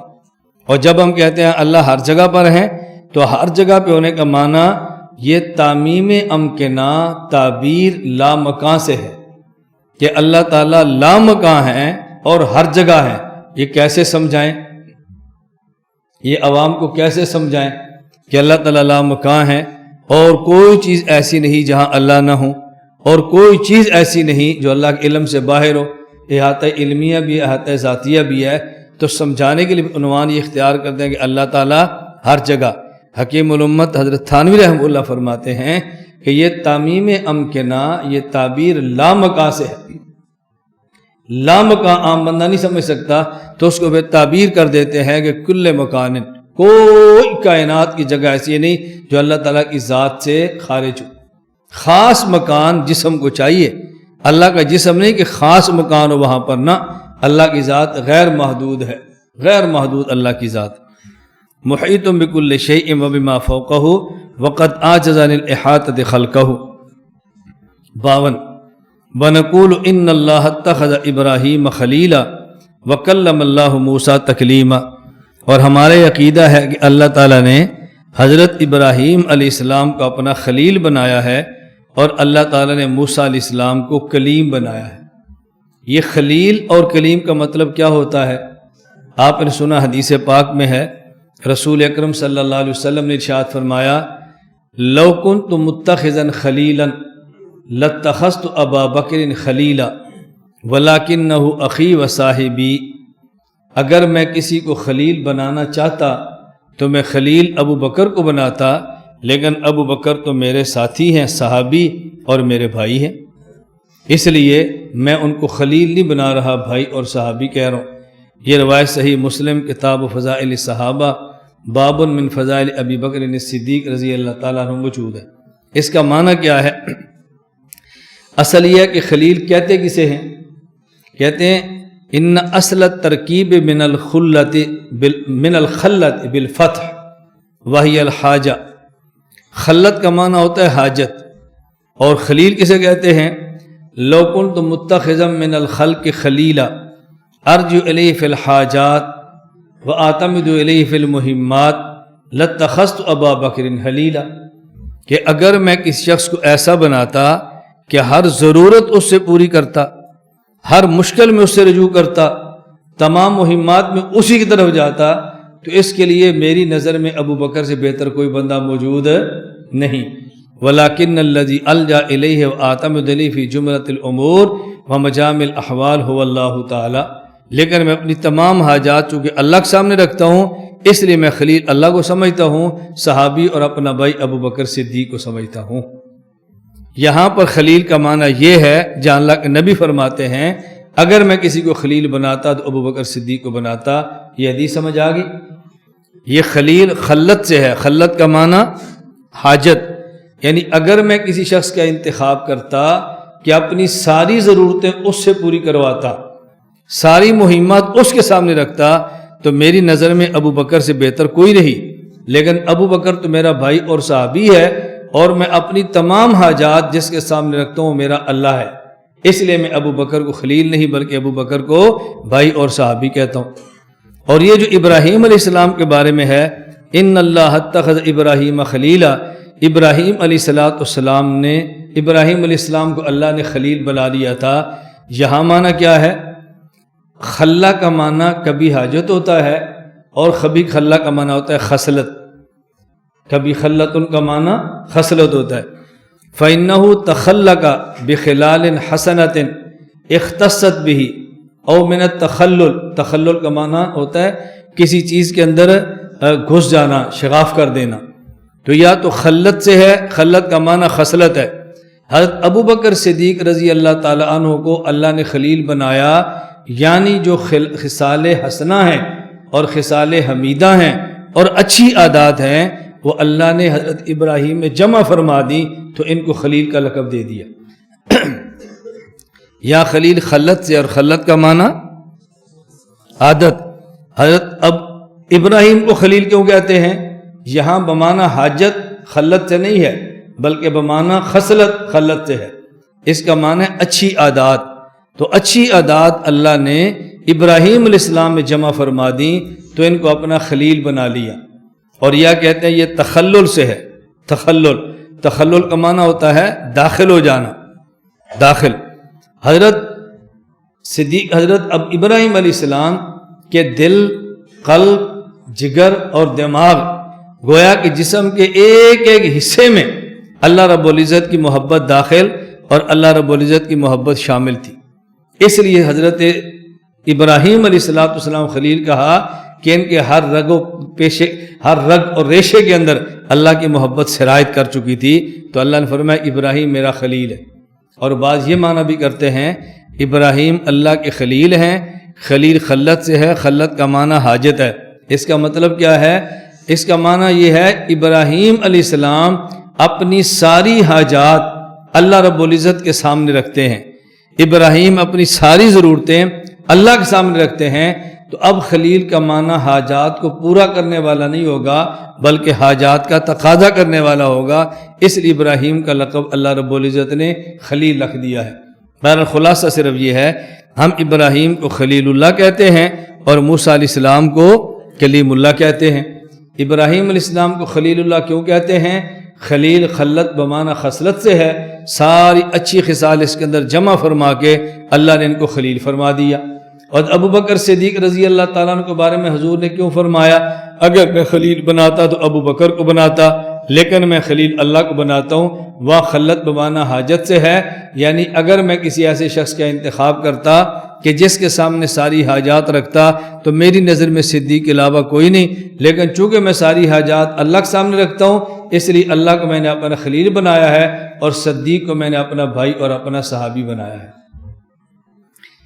حضرت موسیٰ علیہ السلام کلیم اللہ ہیں، تو اگر کلیم اللہ کا معنی یہ ہے کہ وہ اللہ سے بات کرتے ہیں یا اللہ ان سے بات کرتا ہے، تو حضور اکرم صلی اللہ علیہ وسلم نے اللہ سے بات کی ہے، اور حضور اکرم صلی اللہ علیہ وسلم سے اللہ نے بات کی ہے، تو پھر کلیم اللہ رسول اللہ صلی اللہ علیہ وسلم کیوں نہیں؟ حالانکہ حضرت موسیٰ علیہ السلام کی گفتگو یہ تو صرف تجلی ہو رہی ہے اور حجابات کے ساتھ ہے، اور حضور اکرم صلی اللہ علیہ وسلم گفتگو تو عرش معلی پہ ہو رہی ہے، تو کلیم اللہ تو ان کو کہنا چاہیے۔ اچھی طرح بات سمجھ لیں، حضرت موسیٰ علیہ السلام کو کلیم اللہ کہنے کا مطلب یہ ہے اللہ رب العزت ہر نبی کو بعض خاص معجزات عطا فرماتے ہیں۔ بعض خاص معجزات کا معنی جو ہر وقت نبی کے پاس ہوتے ہیں، جب چاہے اس کا ظہور فرما دیں۔ مثلا حضرت موسیٰ علیہ السلام کو اللہ نے معجزہ عصا کا دیا، یہ ایسا خاص معجزہ تھا کہ آپ جب پھینکیں تو پانی نکل آئے، آپ پھینکیں تو دریا رستے دے دے، آپ پھینک دیں تو اژدہا بن جائے، یہ ہر وقت آپ کے پاس تھا، ہر وقت۔ حضرت موسیٰ علیہ السلام کو اللہ نے یہ ید بیضا کا معجزہ دیا کہ آپ اس کو بغل کے نیچے یوں رکھیں اور باہر نکالیں تو سورج سے زیادہ روشن نظر آنا شروع ہو جائے۔ یہ ہاتھ ہر وقت ان کے پاس ہوتا تھا۔ یہ بعض خاص معجزات ہوتے ہیں۔ رسول اکرم صلی اللہ علیہ وسلم نے اللہ تعالیٰ سے بات کی ہے عرش پہ جا کر تو یہ ایک مرتبہ ہے، اور موسیٰ علیہ السلام نے اللہ سے بات کی ہے تو کئی مرتبہ ہے۔ تو موسیٰ علیہ السلام کا جب جی چاہتا تو موسیٰ علیہ السلام کو طور پہ چلے جاتے اور جا کر اللہ سے ہم کلام ہو جاتے۔ تو یہاں کلیم اللہ ہونے کا معنی یہ ہے کہ ایسا نبی جس کا اللہ کے ساتھ کلام کرنا بطور خاص معجزہ کے ہو، وہ حضرت موسیٰ علیہ السلام ہے، ورنہ کلیم اللہ تو ہمارے پیغمبر ہیں، گفتگو تو انہوں نے بھی فرمائی ہے۔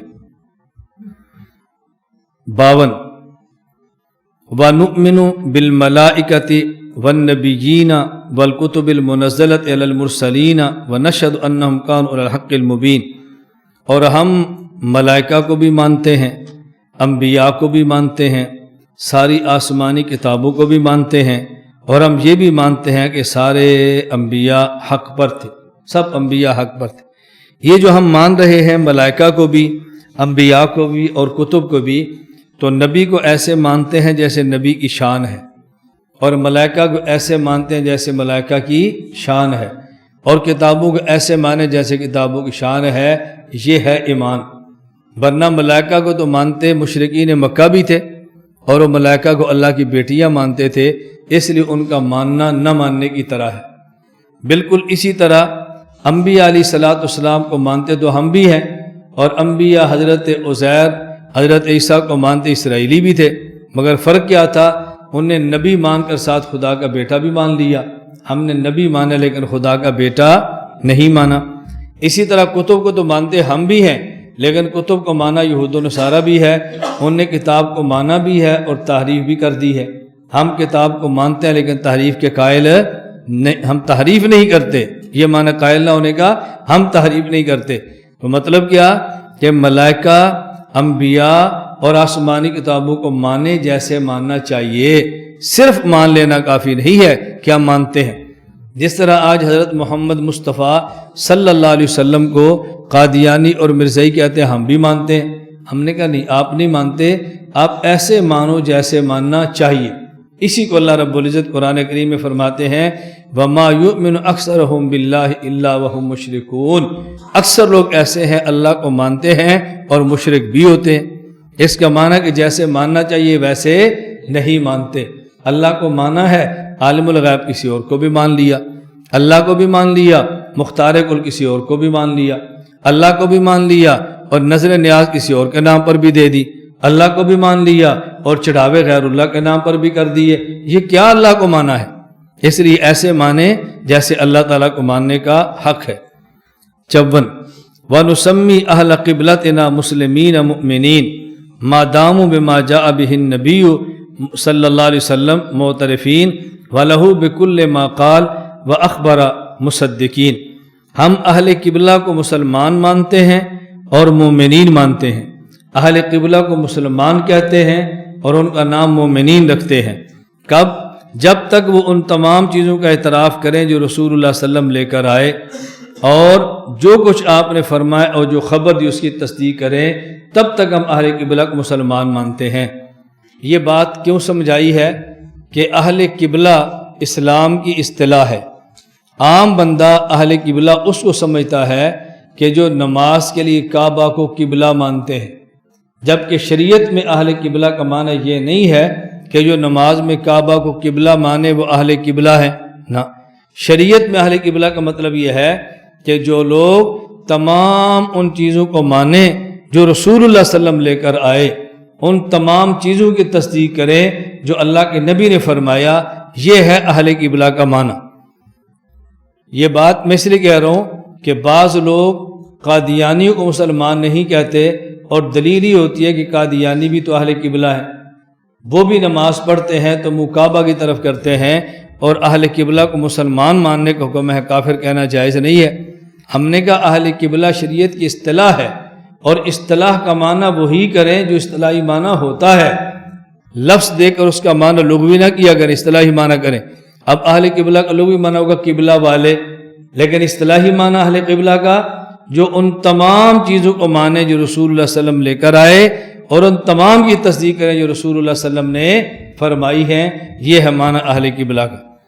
55 وَلَا نَخُوضُ فِي اللَّهِ وَلَا نُمَارِي فِي دِينِ اللَّهِ تَعَالَى، ہم اللہ کی ذات کے بارے میں تو غور و خوض نہیں کرتے، اللہ کی ذات کے بارے میں نہیں سوچتے کہ اللہ کیسے ہوں گے، اللہ کی صفات کیسی ہوں گی، اللہ دیکھتے ہیں تو کیسے دیکھتے ہوں گے، اللہ سنتے ہیں تو کیسے سنتے ہوں گے، یہ کیسے ہم اللہ کی ذات میں غور نہیں کرتے۔ وَلَا نُمَارِي فِي دِينِ اللَّهِ تَعَالَى، اور اللہ کے دین میں ہم جھگڑے نہیں کرتے۔ یہاں دو باتیں سمجھ لیں، ایک ہے اللہ کے دین کے لیے دین کے مخالف سے جھگڑنا، اور ایک ہے خود اللہ کے دین سے جھگڑنا۔ اللہ کے دین سے جھگڑنا اور ہے، اور اللہ کے دین کے لیے اللہ کے دین کے مخالفین سے جھگڑنا اور ہے۔ تو یہاں کہا جا رہا ہے وَلَا نُمَارِي فِي دِينِ اللَّهِ تَعَالَى، جو دین اللہ نے اپنے پیغمبر کے واسطہ سے دے دیا ہم اس کو مانتے ہیں، ہم اس کے اندر کوئی جھگڑا نہیں کرتے۔ اسی کو قرآن کریم میں سمجھانے کے لیے فرمایا اِنَّ الدِّينَ عِندَ اللَّهِ الْإِسْلَامِ، دین وہی ہے کہ جو اسلام ہو، اور اسلام کا معنی کیا ہے؟ خود کو کسی کے سپرد کر دینا۔ اگر سپرد نہ کریں اور ویسے شروع کر دیں، یہ دین بنتا ہی نہیں ہے۔ دین بنے گا تب کہ جیسے آیا ویسے قبول کر لیں اور دینی معاملات کے اندر جھگڑے پیدا نہ کریں۔ اس لیے فرمایا کہ ہم اللہ کی ذات کے بارے میں تو غور و خوض نہیں کرتے، اور اللہ کے دین کے بارے میں غور و خوض تو کرتے ہیں، فکر بھی کرتے ہیں، حکمتوں پر غور بھی کرتے ہیں، لیکن دین میں جھگڑے ہم نہیں کرتے۔ دو لفظ یاد رکھ لیں، ایک ہے دین اور ایک ہے مذہب۔ ایک ہے دین اور ایک ہے مذہب۔ منصوصات کا نام دین ہے اور اجتہادیات کا نام مذہب ہے۔ یہ معنی سمجھیں گے تو الجھن کبھی نہیں ہوگی۔ عام طور پہ جو مذاہب کو قبول نہیں کرتے اور اجتہاد کا انکار کرتے ہیں، ائمہ مجتہدین کا رد کرتے ہیں، تو اس کا عنوان یہ ہوتا ہے کہ ان الدین عند اللہ الاسلام، اللہ کے ہاں دین صرف اسلام ہے۔ وَمَن يَبْتَغِ غَيْرَ الْإِسْلَامِ دِينًا فَلَن يُقْبَلَ مِنْهُ، جو اسلام کے علاوہ اور دین پیش کرے گا تو اللہ قبول نہیں کریں گے۔ اور ان لوگوں نے 4 دین بنا لیے ہیں، دین ابو حنیفہ، دین مالک، دین شافعی، دین حنبل، احمد بن حنبل۔ تو دیکھو اللہ کہتے ہیں دین ایک ہے اور یہ کہتے ہیں دین 4 ہے۔ تو ہم نے کہا دین نام ہے منصوصات کا اور مذہب نام ہے اجتہادیات کا۔ دین ایک ہے، منصوصات قرآن کا نام ہے، تو قرآن ایک ہے یا کئی ہے؟ ایک ہے۔ اور قرآن سے جو مسائل ثابت ہوں گے اجتہاد، وہ کئی ہوں گے۔ اس لیے مذاہب تو 4 ہو سکتے ہیں لیکن دین 4 نہیں ہوتے۔ کبھی آپ نے فقہائے احناف کی کسی کتاب میں یہ دیکھا ہو کہ کوئی مصنف مثلا صاحب ہدایہ شامی لکھ دیں ھذا دین ابی حنیفہ تھا، جب بھی لکھیں گے تو کہتے ہیں ھذا مذہب ابی حنیفہ تھا، ھذا مذہب مالک، ھذا مذہب شافعی، ھذا مذہب احمد۔ تو معلوم ہوتا ہے ہم ان فقہی اختلافات کو مذاہب کہتے ہیں، ان فقہی اختلاف کو ادیان نہیں کہتے۔ ادیان ان کو نہیں کہتے، صرف مذاہب کہتے ہیں۔ مذہب اور ہوتا ہے اور دین اور ہوتا ہے۔ اور یہ بھی سمجھنے کہ اللہ نے فرمایا ان الدین عند اللہ الاسلام، دین اللہ کے ہاں اسلام ہے تو دین ہمارے ہاں بھی اسلام ہے۔ تو پھر یہ کیوں فرمایا کہ دین اللہ کے اسلام ہے؟ یہ عند اللہ کا لفظ کیوں بڑھایا ہے؟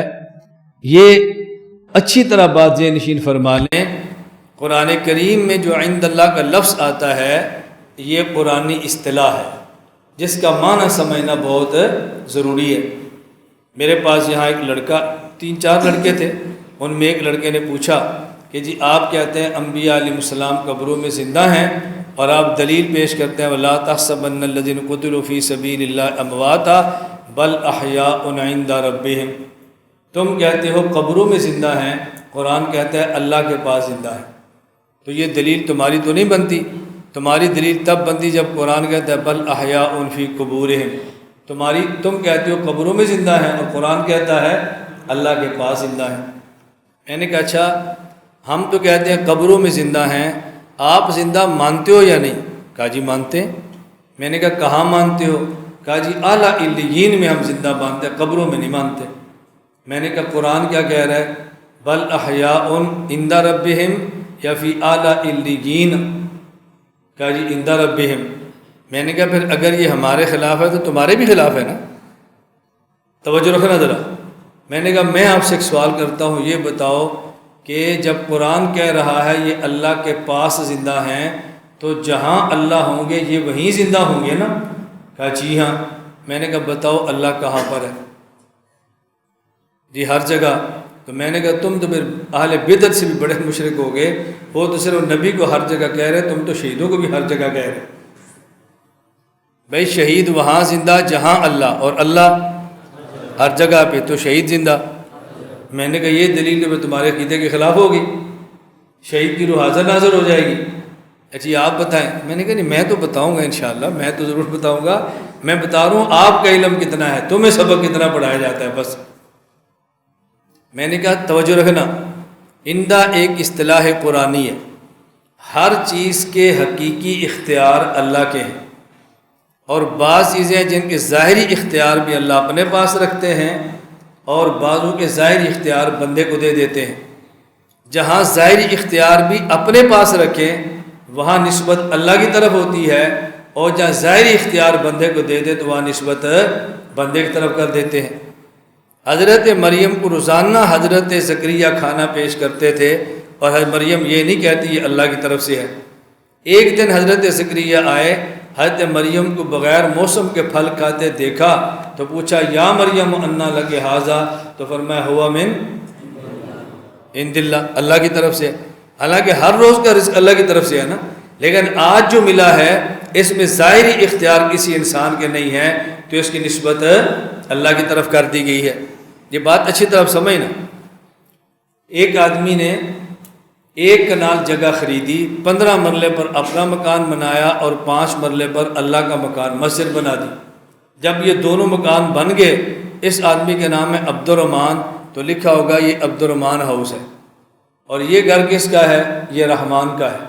تو جگہ ایک آدمی نے خریدی ہے، پیسے ایک نے لگائے ہیں، 15 مرلے کا مکان عبد الرحمن کا گھر ہے اور 5 مرلے کا مکان اللہ کا گھر ہے۔ یہ نسبت کیوں بدلی ہے؟ اس لیے کہ 15 مرلے کے مکان پر اختیار اس کے ہیں، اور اب 5 مرلے کے مکان پر ظاہری اختیار اس کے ختم ہو گئے۔ آپ کسی جگہ ملنے کے لیے جاتے ہیں اور جا کر پوچھتے ہیں کہ بیٹا آپ کے ابو جان کہاں پر ہیں؟ گھر پہ ہیں؟ کہتا ہے جی ابو جان تو پشاور گئے ہوئے ہیں۔ کب آئیں گے؟ جی شام تک آ جائیں گے۔ دادا ابو کہاں پر ہیں؟ گھر پہ ہیں؟ نہیں وہ تو اللہ میاں کے پاس ہے۔ اب اللہ میاں کے پاس ہونے کا معنی یہ ہے کہ دادا ابو قبرستان میں، ابو جان پشاور گئے ہوئے ہیں، دادا ابو اللہ میاں کے پاس گئے ہوئے ہیں۔ یہ دونوں میں فرق کیوں کیا ہے؟ کیا اللہ میاں قبرستان میں؟ بھئی ہم کہتے ہیں ہر جگہ پر ہے، مخالف کہتے ہیں عرش پر ہے، تو قبرستان میں صرف تو نہیں ہے نا، اس کا معنی کہ اللہ میاں کے پاس ہے۔ یہ جو ابو جان پشاور اپنے اختیار سے گئے ہیں اور شام کو اختیار سے واپس آ جائیں گے، اور دادا ابو نہ اختیار سے گئے ہیں نہ اختیار سے واپس آئیں گے۔ اب نسبت اللہ کی طرف ہے کہ دادا ابو اللہ میاں کے پاس ہے۔ اور یہ بات سمجھ آ گئی آپ کو؟ معروف واقعہ آپ نے سنا ہوگا کہ خلیفہ ہارون رشید نے اپنی بیوی کو کسی بات پر کہہ دیا آج رات غروب شمس سے پہلے اگر تو میری حدود سلطنت سے نہ نکلی تو تجھے 3 طلاق۔ یہ کہہ دیا، پریشان ہو گیا۔ بعد میں خلیفہ صاحب بھی، خلیفہ صاحب کی بیگم بھی، چونکہ اس وقت بادشاہ بھی سمجھتے تھے کہ 3 طلاق دو تو 3 ہی ہوتی ہے۔ اب وہ سمجھتے تھے پریشانی ہوگی۔ حضرت قاضی امام ابو یوسف کے پاس بادشاہ کی بیوی نے پیغام بھیجا۔ آپ نے فرمایا کہ مسئلہ اہم ہے، تم خود آ کر مسئلہ پوچھو۔ کس وقت آؤں؟ مغرب کی نماز سے اتنی دیر پہلے آ گئی۔ مسجد کے اندر ان کو ایک کونے میں بٹھا دیا پردہ کرا کے۔ تو اس نے کہا جی مسئلہ، فرمایا تھوڑی دیر تک آتا ہوں۔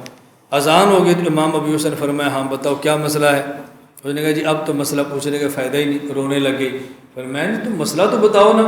اس نے مسئلہ بتایا کہ میرے شوہر نے کہا تھا غروب شمس سے پہلے تو میری حدود سلطنت سے نہ نکلی تو تجھے 3 طلاق۔ شمس غروب ہو گیا، میں باہر نکلی نہیں، 3 طلاق ہو گئی، اب آپ سے کیا میں حل پوچھوں؟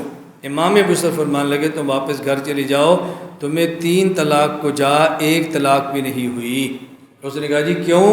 فرمایا اس لیے کہ تمہارے شوہر کی حدود سلطنت میں وہ جگہ ہیں جہاں مسجدیں نہیں بنی، جہاں مسجدیں بن گئی ہیں وہ تمہارے شوہر کی حدود سلطنت نکل گئی ہیں، ان کی سلطنت وہ ہے جہاں ان کے اختیار ہو، اور مسجد ایسی جگہ ہے جہاں پر بادشاہ کے اختیار بھی نہیں ہوتے، اس لیے تم حدود سلطنت سے نکل چکے۔ تو میں کیا سمجھا رہا تھا کہ حقیقی اختیار تو اللہ کے ہوتے ہیں، ظاہری اختیار بھی اللہ کا ہو تو نسبت اللہ کی طرف، حقیقی اختیار اللہ کے ہیں، ظاہری اختیار بندے کا ہو تو نسبت بندے کی طرف۔ ان الدین عند اللہ الاسلام، یہاں یہ بتانا مقصود ہے کہ دین اللہ کے ہاں بھی اسلام ہے، بندوں کے ہاں بھی اسلام ہے، لیکن عند اللہ اس لیے فرمایا کہ دین ایسی چیز ہے کہ جس میں بندے کا اختیار نہیں چلتا۔ بندے کا اختیار، رسول اللہ صلی اللہ علیہ وسلم کے بعد مشرکین آئے اور انہوں نے کہا تھا ابِئْتِنَا بِقُرْآنٍ هَٰذَا أَوْ بَدِّلْهُ، اے پیغمبر اس کی بجائے کوئی اور قرآن لے آؤ یا اس میں تھوڑی سی ترمیم کرو تو ہم بھی آپ کا کلمہ پڑھ لیں گے۔ تو اللہ نے فرمایا قُلْ مَا يَكُونُ لِي أَنْ أُبَدِّلَهُ مِنْ تِلْقَاءِ نَفْسِي، دیکھو یہ قرآن اور دین ایسا ہے، اس کو میں محمد بھی نہیں بدل سکتا، یہ میرے اختیار میں نہیں ہے، کلمہ پڑھنا ہے تو پڑھو، نہیں پڑھنا تو نہ پڑھو۔ کمپرومائز کی باتیں حضور کے دور میں بھی ہوتی تھی تو اللہ کے نبی نے مسترد فرما دی تھی، کمپرومائز کی باتیں آج بھی ہوتی ہیں، علماء کو آج بھی مسترد فرما دینی چاہیے۔ کمپرومائز جو ہو سکتا ہے وہ کریں، جو نہیں ہو سکتا کمپرومائز نہ کریں۔ تو یہ فرمایا ان الدین عند اللہ الاسلام، دین اللہ کے ہاں اسلام ہے اور بندوں کے ہاں بھی اسلام ہے۔ تو عند اللہ کیوں فرمایا؟ کہ دین وہ چیز ہے جس میں بندے کے اختیارات کو کوئی دخل نہیں ہے۔ وَلَا نُكَفِّرُ أَحَدًا مِّنْ أَهْلِ الْقِبْلَةِ بِذَنبٍ مَا لَمْ يَسْتَحِلَّهُ، اہل قبلہ جن کے عقائد درست ہیں، اگر ان میں سے کوئی بندہ گناہ کر لے خواہ کبیرہ کیوں نہ ہو تو ہم اس کو کافر نہیں کہتے۔ ہاں اگر وہ کبیرہ گناہ کو حلال سمجھے تو پھر اس کو ہم کافر کہتے ہیں۔ بات سمجھ لیں، اگر کوئی شخص عقیدہ اس کا ٹھیک ہو، کبیرہ گناہ کرتا ہو تو مسلمان ہے، لیکن اگر کبیرہ گناہ کو حلال سمجھ کر کرتا ہو تو پھر کافر ہے۔ مسلمان کو کافر کہنا یہ بہت بڑا جرم ہے۔ آج کے دور میں بھی یہ بہت بڑی بیماری چل رہی ہے، اور خوارج کی موجودہ شکل یہی ہے جسے آج ہم تکفیری فتنہ کہتے ہیں۔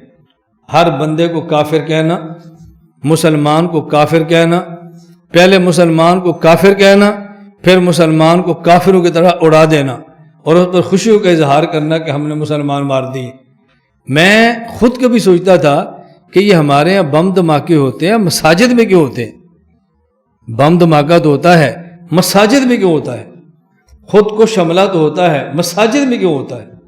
خود کو حملہ کرنے والا اپنی جان پیش کر رہا ہے، اپنے آپ کو قربان کر رہا ہے، دین سمجھ کے قربان کر رہا ہے، جنت کے لیے قربان کر رہا ہے، تو پھر مسجد کے نمازی کیوں مار رہا ہے؟ تو اچھی خاصی فکر، غور اور اچھی خاصی سوچ بچار کے بعد جو بات مجھے سمجھ آئی وہ یہ کہ ان کا ذہن یہ بنتا ہے کہ جیسے آپ علماء بیٹھے ہیں، آپ دین پڑھ رہے ہیں، قرآن پڑھ رہے ہیں، سب کچھ کر رہے ہیں، لیکن آپ بھی کافر ہیں۔ کیوں؟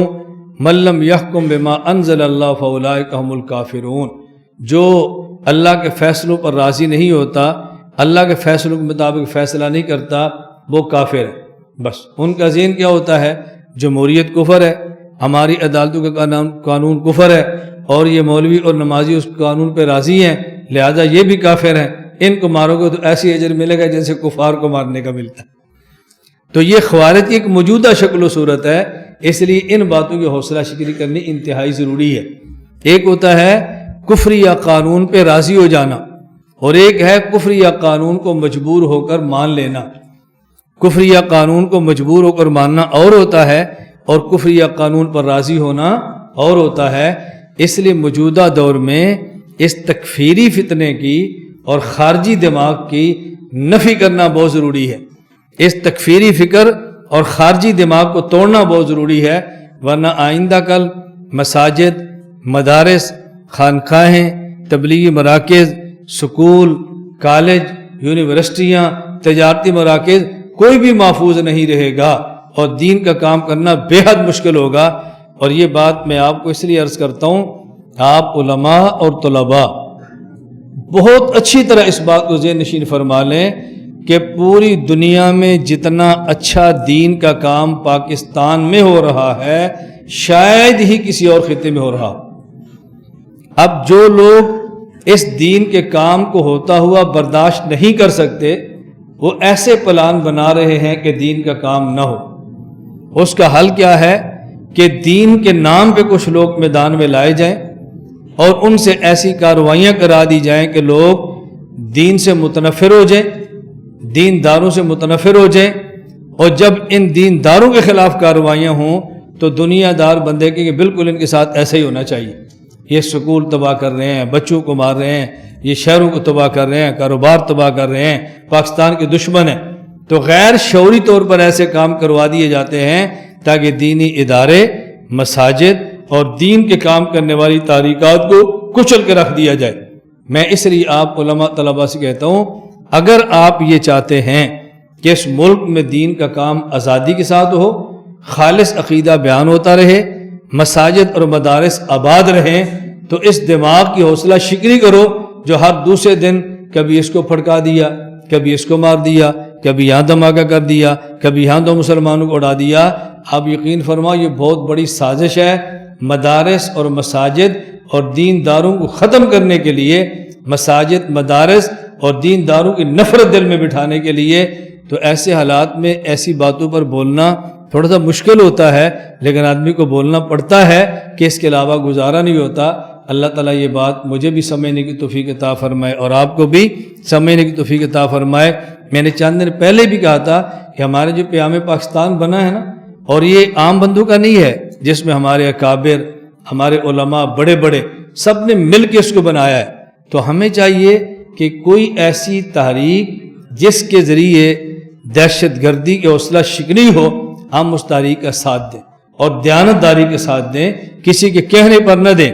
جس کو غلط سمجھتے ہیں اس کی تردید کر دیں اور جس کو ٹھیک سمجھتے ہیں اس کی تائید کریں۔